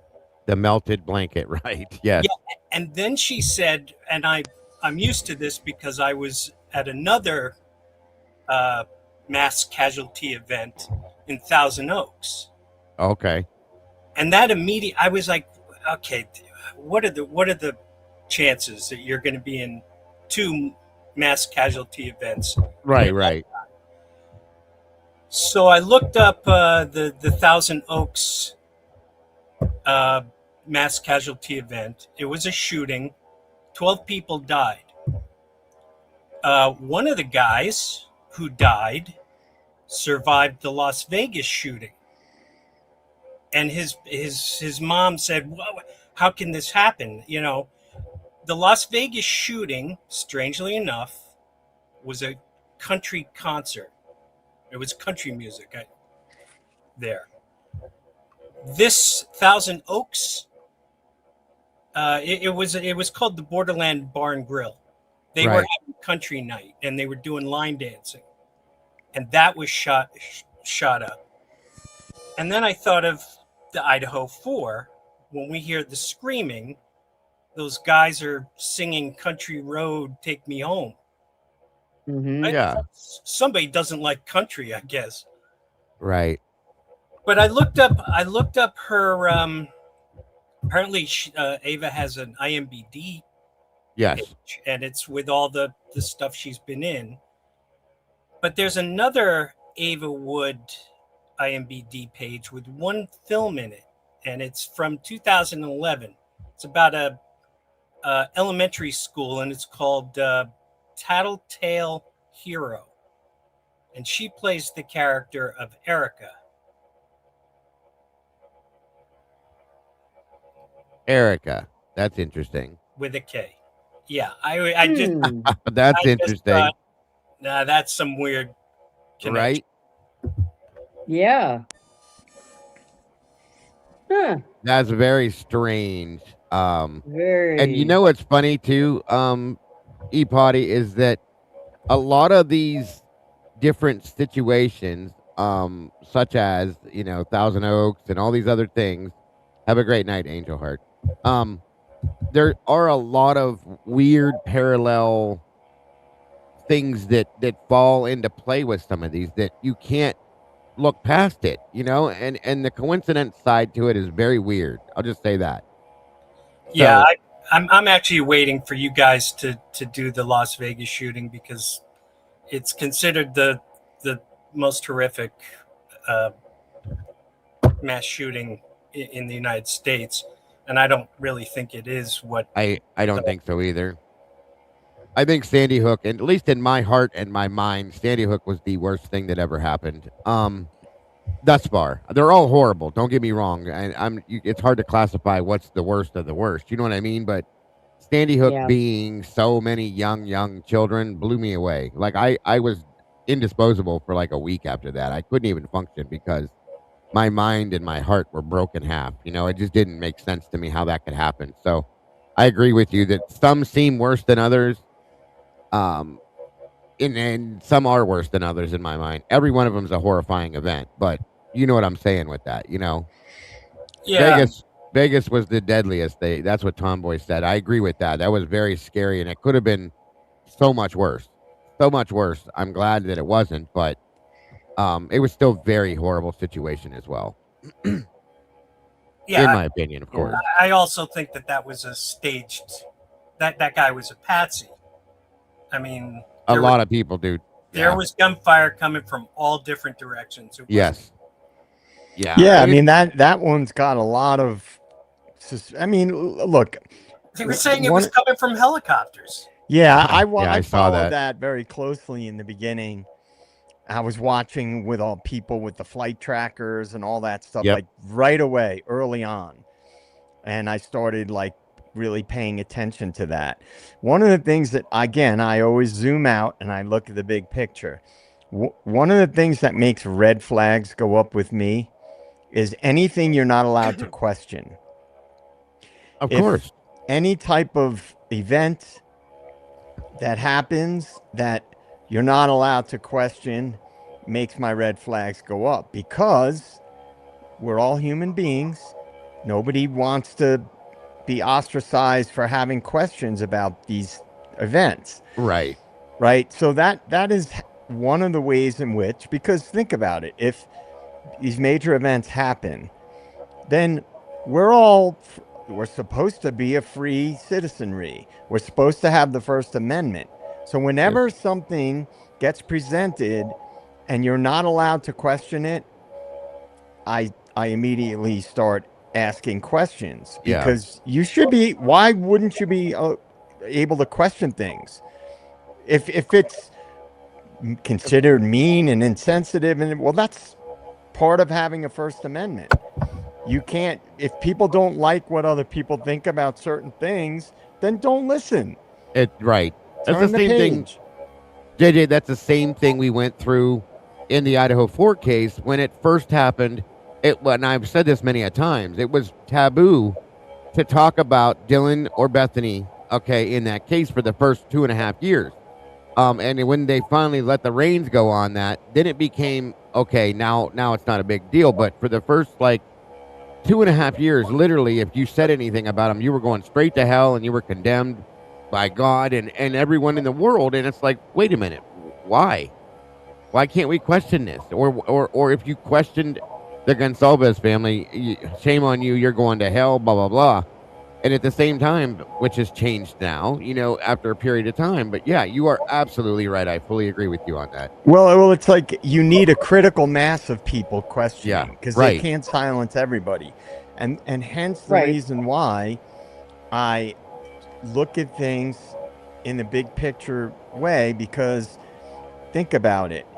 Think about major things, and I always say this, high profile events. I always make sure to clarify and say that. Right. There's a lot of things, and most people would say, well, that's crazy. Look, we heard this all in the news, like this happened and that happened, and this is the official story. It's confirmed. Sure. But that's what you were told about it by the mainstream media. Right. And when you're told that you can't, you're bad, you're evil, you're insensitive, you're this, you're that, or the other, if you question these narratives, that is, in my opinion, and it is Friday, so I'm taking the gloves off. If you are in a situation where you're basically ostracized and you're not allowed to question things, in my personal opinion, that is indicative of an operation. Because what becomes this, the old saying, repeat a lie enough times and it becomes the truth, and it's just accepted as truth. But then 30 years later, information comes out, but most of the public never sees it because the media completely ignores it. Right. Well, it wasn't CIA Director Bill Casey quoted as saying, "We don't need to convince the American public. We just need to convince one guy." Yep. It was Walter Cronkite, yes, the most trusted man in television. Right. So you can convince Walter Cronkite, everybody would believe it. Right. Absolutely. And look, these crimes, these high profile crimes like Idaho 4 and all, etc., they are presented to the public in a way where anybody who starts questioning it is what? They're labeled a crazy conspiracy theorist. That's the oldest method literally in the book. Every time. Yeah. I mean, it goes back to Kennedy, but you know what I mean? Like, anybody who questions the official narrative, you're crazy, you're insensitive, you're this, you're that, how dare you? It's that, to me, that's a red flag. Yep. Right. And because people don't want that labeling, they just step away, and that's easier. Do you have something running in the background with you, E-Potty? Yeah, E-Potty. Is there something going on in the background? It's my fans. I've got the video game going. Oh, okay. Got you. Thanks for having me, guys. Yep. Thanks for coming up, man. Appreciate your input. I was like, it sounds like a plane flying. I couldn't figure that out. Yeah, that's what. and he must be playing a serious game.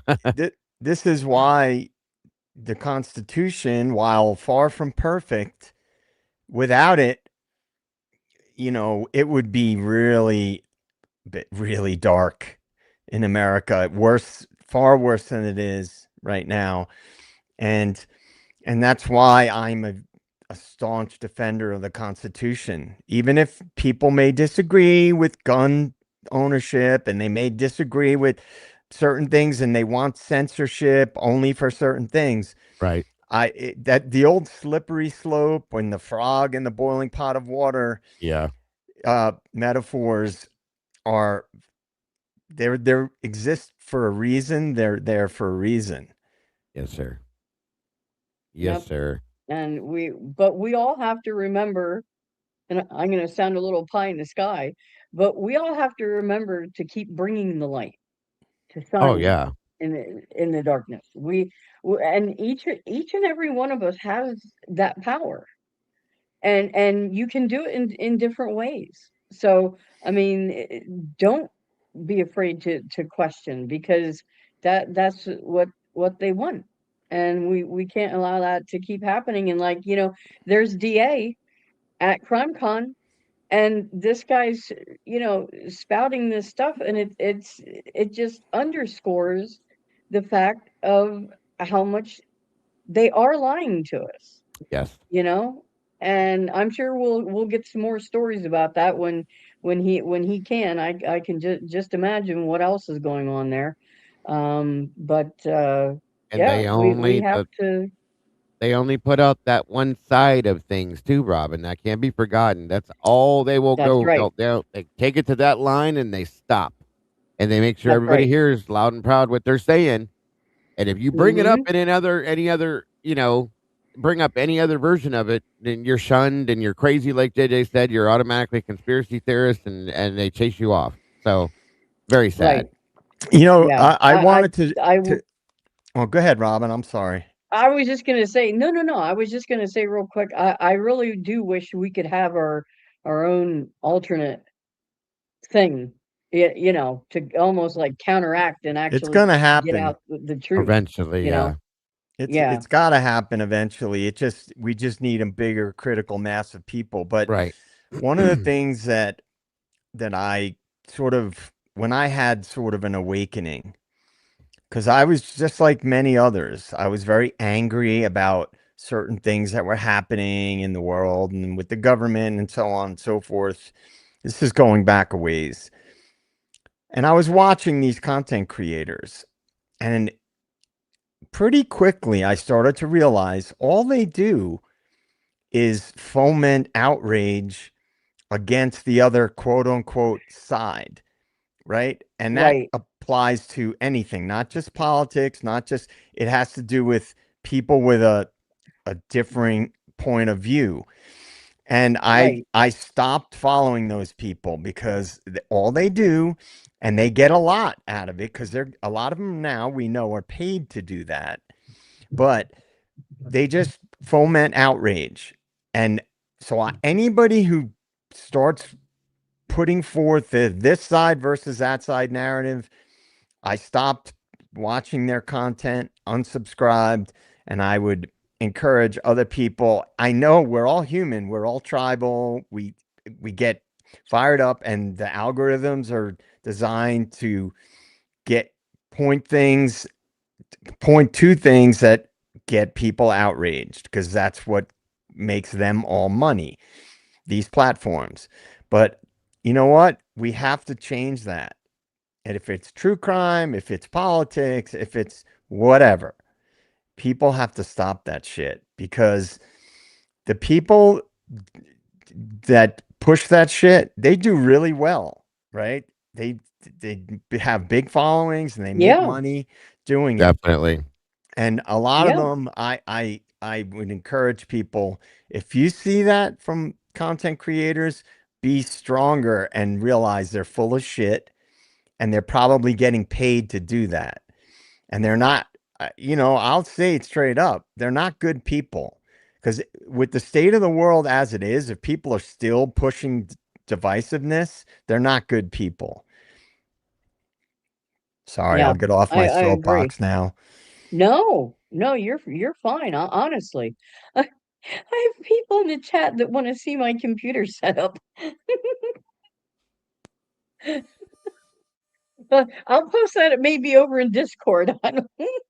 I don't know that you guys really, everybody's not interested in that, but it's a pretty sweet setup. So if you're over in our Discord, I'll post a picture of it over there. So and I know one's looking into potentially getting a setup too. So yeah, it's really cool. But no, JJ, you're absolutely right. Because when you continue to follow people who are divisive, and that's what we hear, we don't want to be divisive. Like we don't want to get involved in drama, whether it's, just in the chat, whether it's other creators or anything like that. That's because it defeats the purpose of getting out what we're really here for, and that is to find out the truth. Yeah, and you need people to And take the lead.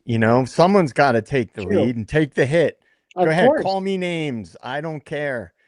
Shit on what I have to say. I don't care. right? You're Yeah, muted, one. you're still muted.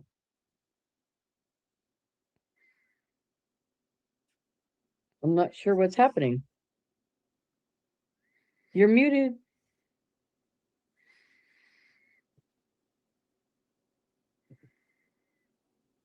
That's weird. Wonder why he's muted. Somebody doesn't want 1-1. 1-1 to speak.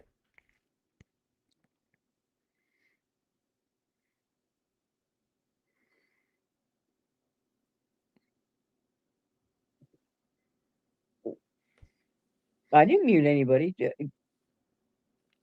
Yeah, he's not showing up as muted on screen. It might just be No, through on his side.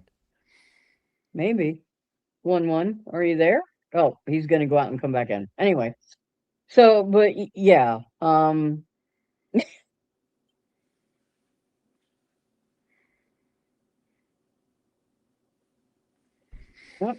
I was trying to click on a comment. Where'd it go now? Oh.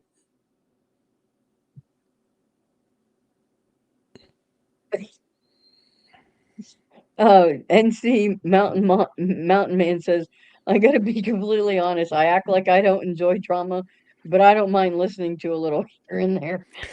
Look, we all are on that page too, man. I'm not Sure. gonna lie, and I just realized that there's levels to it, right? We can all agree that there's levels to it. Like Yeah. me and Dago, and we all get pretty There we fired go. up Now we can hear you. when we Yeah, talk Yeah. about this stuff. my actual mic somehow got muted. I must have hit it by accident. And Philly, I'm gonna do lives eventually. I have to get up more content on my channel before I start doing lives. But thank you so much. I appreciate your interest.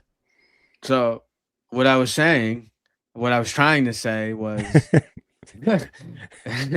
my wife would love that option just to keep me quiet. Yeah.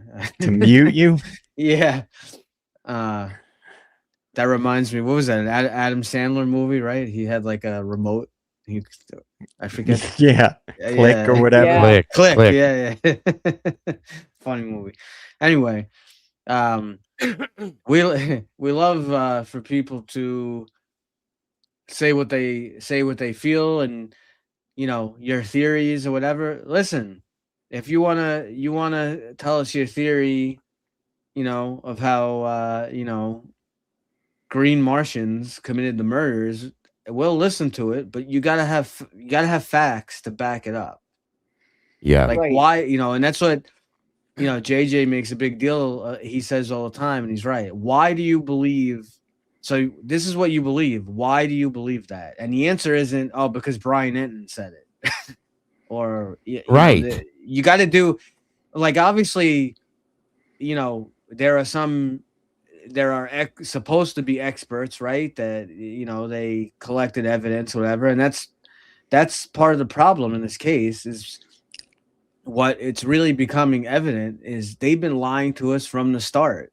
So as JJ said, I think it was yesterday or the other day, the most basic, like, fundamental facts of the case may not even be true. So I've where been do you saying that. begin? Yeah. Right. So where do we even begin? It's like, Forget about it. Like everyone's going crazy over DNA.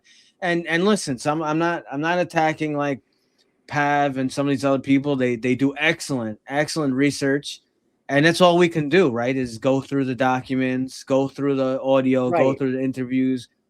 But people are going crazy, and we will do. They just dropped more documents, right? We're gonna go through all this stuff. Right. I almost feel I see like I've had like an epiphany. I like JJ's.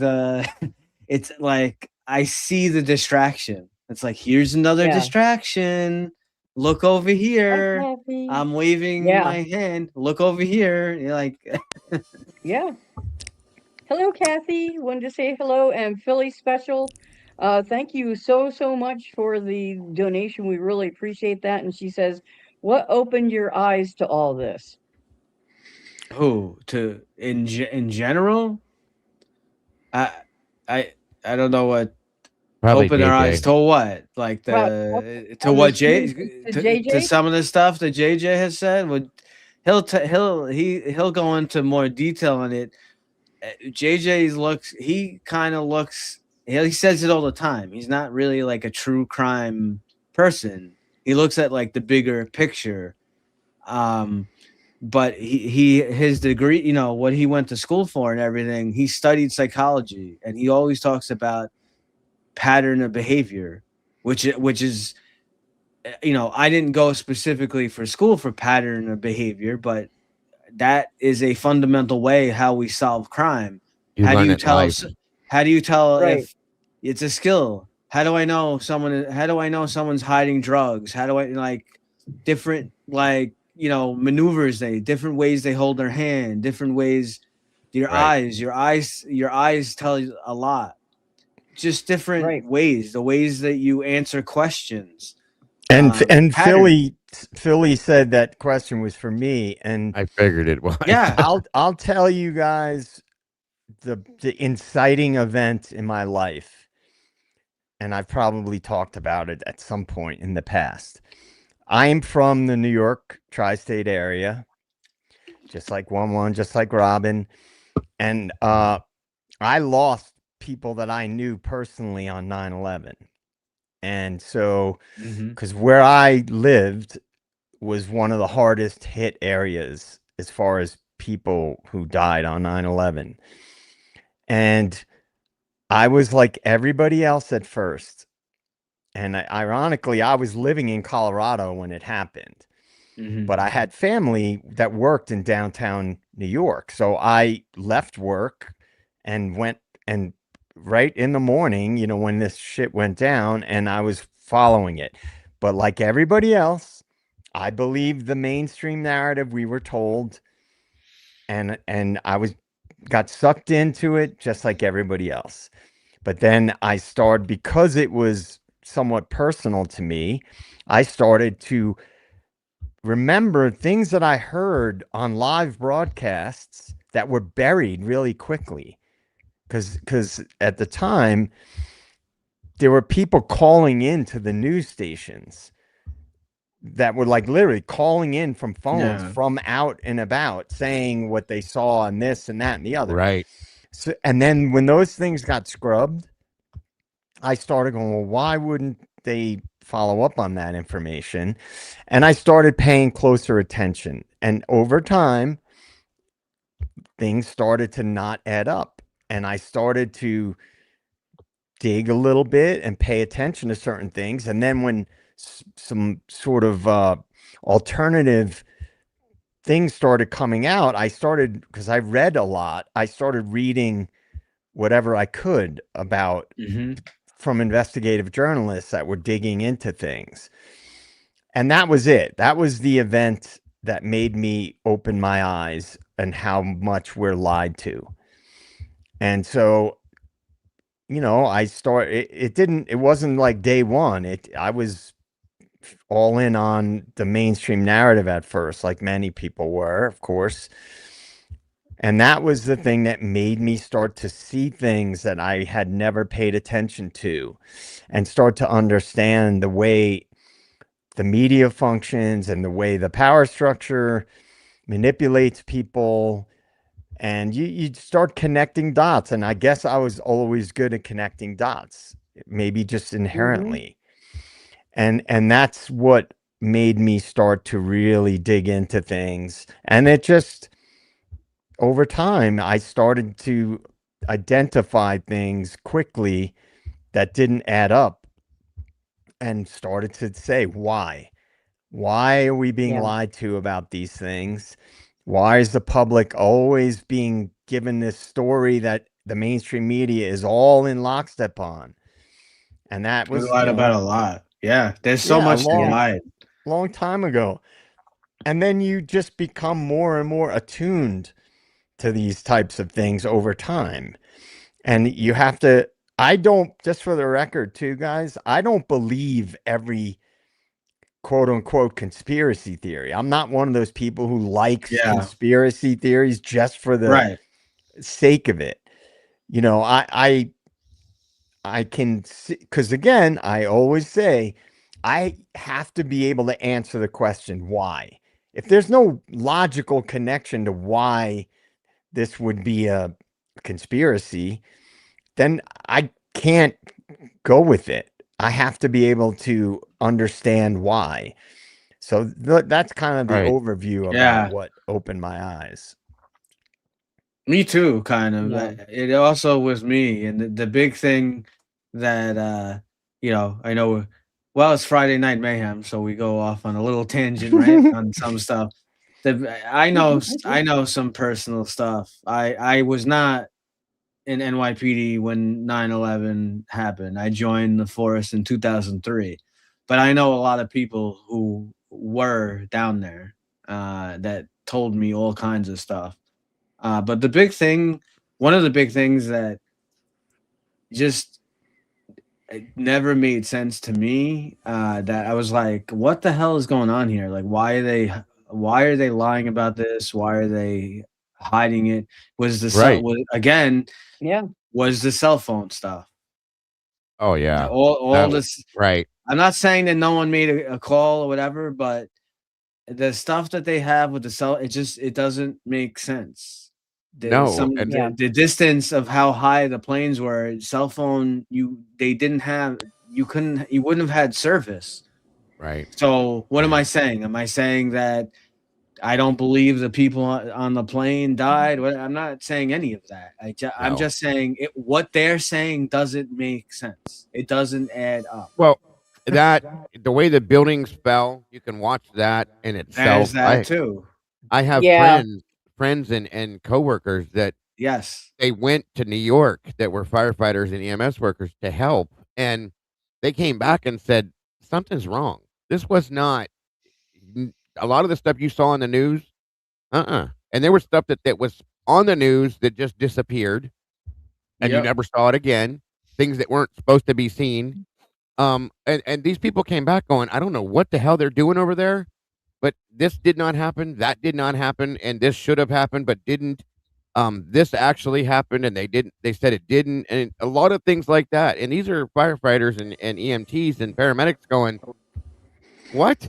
Like they're just noticing these things, not, and God forbid you question it. They shut you down and ship you out. You're done. Yeah. Yeah. Well, there was a Yeah, of military official. There were two that I know of. One of them was one of the highest ranking generals, or he was a very, very high ranking military official. On his deathbed, when he was Yeah. dying in the hospital, he talked about what happened. And then there was another guy that I listened to not that long ago, who was like, I wish I could remember, like a very high ranking military, like a general or an admiral in the Navy. I can't remember because I've watched so much stuff. And he said some things that would make your head spin about what really happened. Now, Right. what happens? These people, they get marginalized. Oh, he's crazy. He's a lunatic. He's this, he's that, right? That's what happens. You get pushed to the side. This person's Or they crazy. disappear. Right. And Right. so that is a fairly common occurrence. And when I used to look into these things and I would try to talk to somebody about what I learned, They would go, this was the big argument. We've all heard it a million times. Well, you're talking about these big, giant conspiracies. Wouldn't they leak out? And my answer to that is they do leak out. They get leak out, and then the people who leak the information, guess what happens to them? They disappear. They disappear. Or they commit you Yep. know Yeah. what. And Yeah. and so there are some things that I believe can be hidden because they're compartmentalized, right? So for example, people who work for a big corporation or a huge like private equity firm, they're not in on the board meetings. They're not at the World Economic Forum in Davos. They're not at the Bilderberg meeting every year. They're not at, you know, the Atlantic Council, all these big consensus building, high powered meetings that elites go to, right? So they're working for these companies. They make really good money, and they're not going to sit and question things too hard. Maybe they do in the back of their minds question things, but if I was making a massive salary every year, I'm a human being. I might not want to question some of the things that my organizations are involved in. So I think that, you know, this whole mechanism that's in place has been in place for a very long time. And the Yeah. more you learn, the more Yep. books you read, you don't need to have them spell it out for you. This is another thing I Right. talk about a lot. You don't need them to spell out. You have to be able to go, wait, with this was going on and this happened, and now I'm learning about this other thing that works this way, but it's connected to these other things. You have to be able to go, well, logically, they would do this, they would do that. They would have a vested interest in these things happening the way they happen. It's Right. you're never going to get the mainstream media validating conspiracy theories. The government's never going to No. come out and tell us No. what happened to JFK. They're Right. never going to tell us what happened on No. 9/11. And JJ, No. when there is someone who's an expert that tries to come, that if they come forward and try to say like, well, this is what happened, they're lying to you, or this, or they're changing it, They disappear. if the person does, if they don't disappear, I mean, usually they do, but if they don't, they'll come out with something to discredit that person as much as they Right. can. Of Like, course. oh, you know, they'll dig up all kinds of dirt, or you know, all kinds of nonsense to just completely discredit. Right. Yeah. And then, you know, Right. when they're all Well- in lockstep, right? You can see it. It's pretty obvious. Like if you question the mainstream narrative that's in lockstep, then you get marginalized, or you're a Yeah. crazy conspiracy theorist, or you're this, or you're Right. that. That's a standard tactic. I mean, this is nothing new. It's been going on forever. And the more I've learned about the bigger picture, the much bigger picture, because I would be like, when I was young, I was going to bars, hanging out. I was, you know, playing in bands, or I was doing whatever. And occasionally I'd rub elbows with somebody that was older and far more knowledgeable than I was. And they would tell me things, and I would just, whatever. I would dismiss it, or I just didn't care to look into We it. didn't care back then. Yeah. Right. Yeah.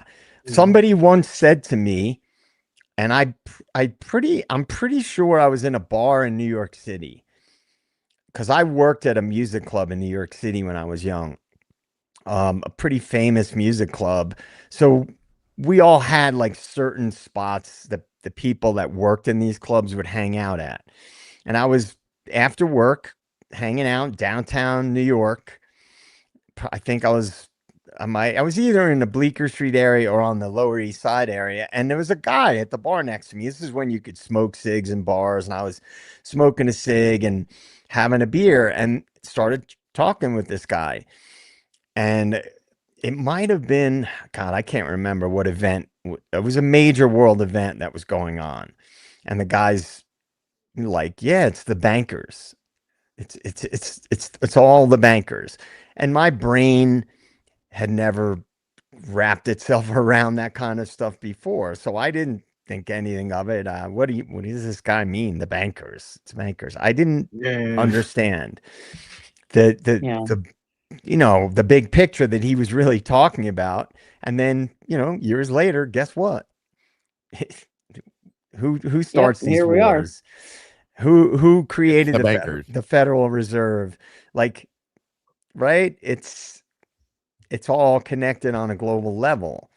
And then and I'm not an expert on this stuff, by the way, but you don't need to be an expert to connect dots. No.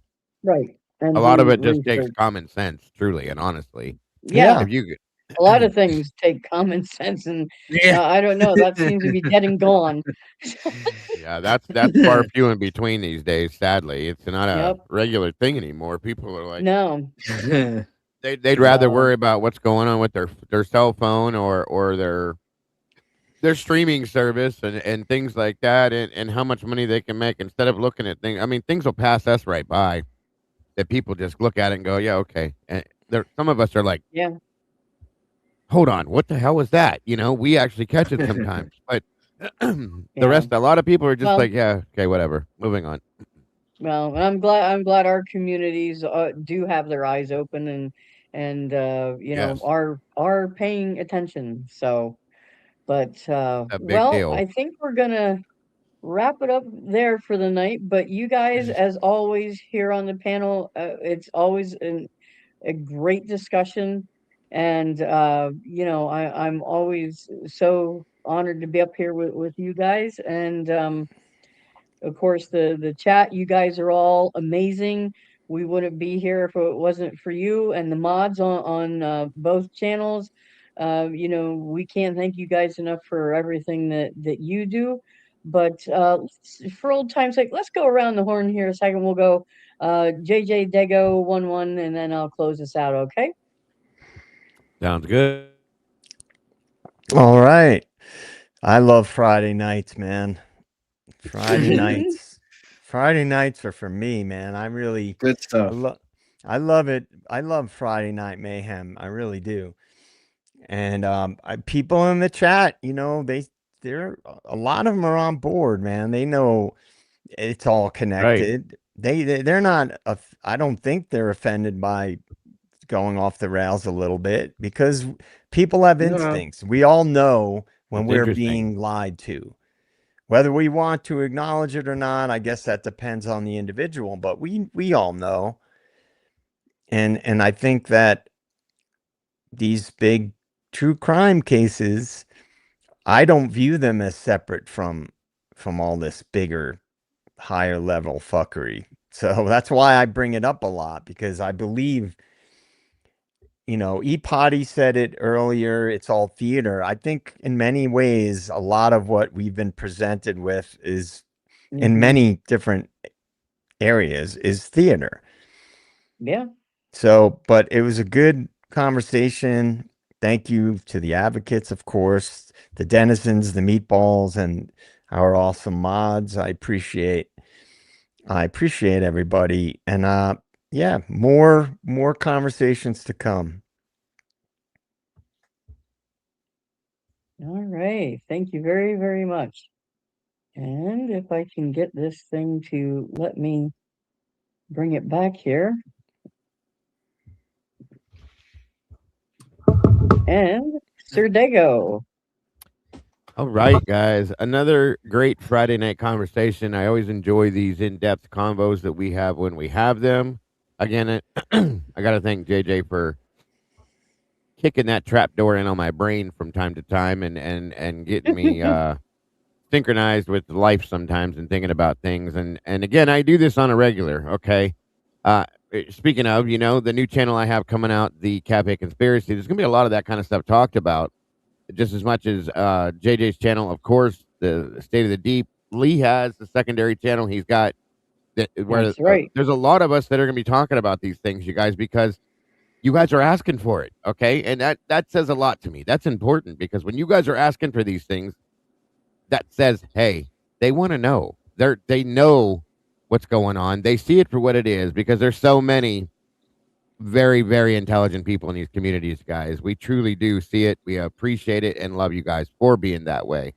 Um, so thank you for being who you are, as I always say, and make sure you guys tune into these new channels that are coming and they're dropping. JJ's had his going for a minute now. He's got some great stuff there. Lee's doing some amazing things on his, and I will be as well. And all these topics will be talked about there because it's kind of taboo for us to talk about it over here. We try to keep it separate because we want the truth to Right. be exposed on these channels. That's the most important part. But the other stuff that goes a lot deeper is what we're talking about. And there's going to be all sorts of things out there. So I'm looking forward to sharing with you guys, so on and so forth. So it was a great conversation. Again, thank you to 1-1, Robin and Lee, JJ, as always.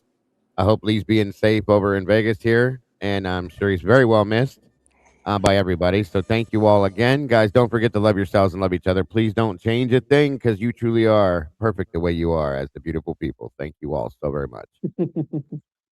Thank you. And for you, 1-1, what say you for the night?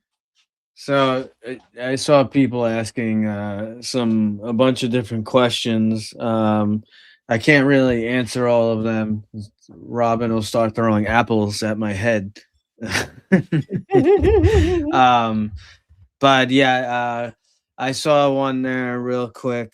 Someone was asking something about Sandy. Yeah, unfortunately, so with my job, I get to see when there's a big tragedy. I do get to see people, kind of working together to try to get through the tragedy, which is Right. great. And the news does, they try to show it sometimes and whatever. And when I'm talking about big tragedies like a flood or a fire and stuff like that. However, with my job, career, uh, way of life, whatever you want to say, because the difference in my job compared to others is, we take an oath to serve, and the obviously the higher up in rank that you go and you get promoted, you're responsible for more stuff that's going on. But whether you are a new officer or higher up, um you never, we're kind of always on call. Like there's no real, Yeah. like, yeah, I scan out, but when I'm off duty, if I'm off duty There's no real and downtime. and I witness a No. crime, someone's life is at risk, I'm supposed to take some kind of action. I'm Right. kind of mandated to do it. Right. So that's just, I chose to this part of life, but unfortunately with tragedies I do get to see uh the bad side of people as well. So Right. there is a lot of good that people do, but um I had I have seen, you know, some really horrific things that uh some people have Yes. done, and since sometimes, some stuff I've started to share certain things with with the team off. I Some of it I can't show on here, obviously, and so Of they're course. kind of, I give them a trigger warning. They're kind of getting a little taste to see with some of the stuff that I have to deal with on a day-to-day basis, and I know almost every time I send like a video or a story or something to Robin, she was like, "Oh my god!" Like it's kind of Yeah. it Yeah. doesn't. And It's some serious it stuff. shows It's that dark crazy side. stuff. Yeah. Yeah, and Yeah. unfortunately, there, like as Robin was talking about, there has to be a light, and there is. There has to be a balance. There's got to Yes, be a balance, for you sure. know. And I do believe that if we unite together, we can outshine that darkness. I do believe that we can. It's not going to be, not, you know, as we always talk about, it's not going to be easy. It's not easy to make things happen when, you know, people that have a gazillion billion dollars over us and power, and they're the ones making the rules and the laws and all this stuff. It's not easy, but it can be done. So, you know, that's just, you know, kind of what my focus is. Try not to let the darkness, you know, overwhelm your thoughts, because some people can start to think like, is there really any good left in the world? And yes, there is a lot of good that I see, but just like me, you know, Dago had plenty of experience himself. He was also a first responder.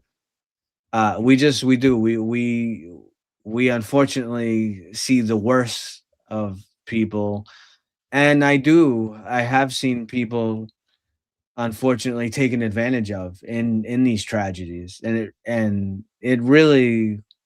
uh it really gets crazy, like some things that people are willing to do, that uh they just like have no apathy, no feeling at all. But there's always hope. There is hope, because there are good people out there like us on this panel trying to send a message, whether it's the Koberger case or whatever, Alex Murdaugh, or, you know, whatever it is that is coming. We just we want to strive and fight to get to the truth, and we're always willing to, you know, we're always open and willing to listen to the ideas and stuff that you guys have, because you guys in the chat are just as much important as we are on the panel. um so, you know, don't be afraid to ask your questions, and we want to listen to you. You know, we're, like I said before, we're willing to listen to you. um just make sure that you try to back up what you say with the reason why, and we can have a great debate, great discussion on the stage. You know, and I'm willing to. I'm sure other people, you know, Dago and JJ, Rob, you know, Lee as well, whoever, you know, I'm willing to change my opinion of things. If you show me something and you can prove it to me and back it up, I why would I not be willing to believe what you have to say? But you have to prove it. You got to back it up. Right. Yep. But that's it. Just keep working together. And thanks, Robin, for running the show. You know, Only way we're gonna get anywhere. thanks for you know, keeping us together and running. And again, remember, on Monday we will be trying to, hopefully the time doesn't change. I know Robin and I are going to try to do a live stream showing, you know, whatever's going on with that Zoom call. So thanks everyone for coming out, and thanks to all the amazing mods from all the channels. Um, Special shout out, yeah, of course, always Amanda, you know, and Cat Farm. You are not, you know, we don't forget about you, all the stuff you do backstage. So thanks to all of you. Thank. Yep. Well, thank you very, very much. And, you know, to one's point, we know that, you know, the vast majority of you folks coming in here, you are critical thinkers. You are kind and you are good and you want the truth. And that's why we're here. And we couldn't do what we do without, you know, all of you. And we appreciate you more than we could ever really say. And you know, so just thank you from the bottom of our hearts. And hopefully tomorrow night, maybe we'll have a little bit more time with Lee to give us some more lowdown after some more events tomorrow night or tomorrow take place. So, and hopefully his cell service will hold out. But yeah, so hopefully we'll get some more behind the scenes stuff from CrimeCon. But no, There you go. seriously, guys, thank you for all you do. I have the privilege of getting up here with, the rest of the panel and of course working with Lee. So, it means a lot. So, but I hope everyone has a fantastic rest of the night. And we will see you right back here again tomorrow night, 8 p.m.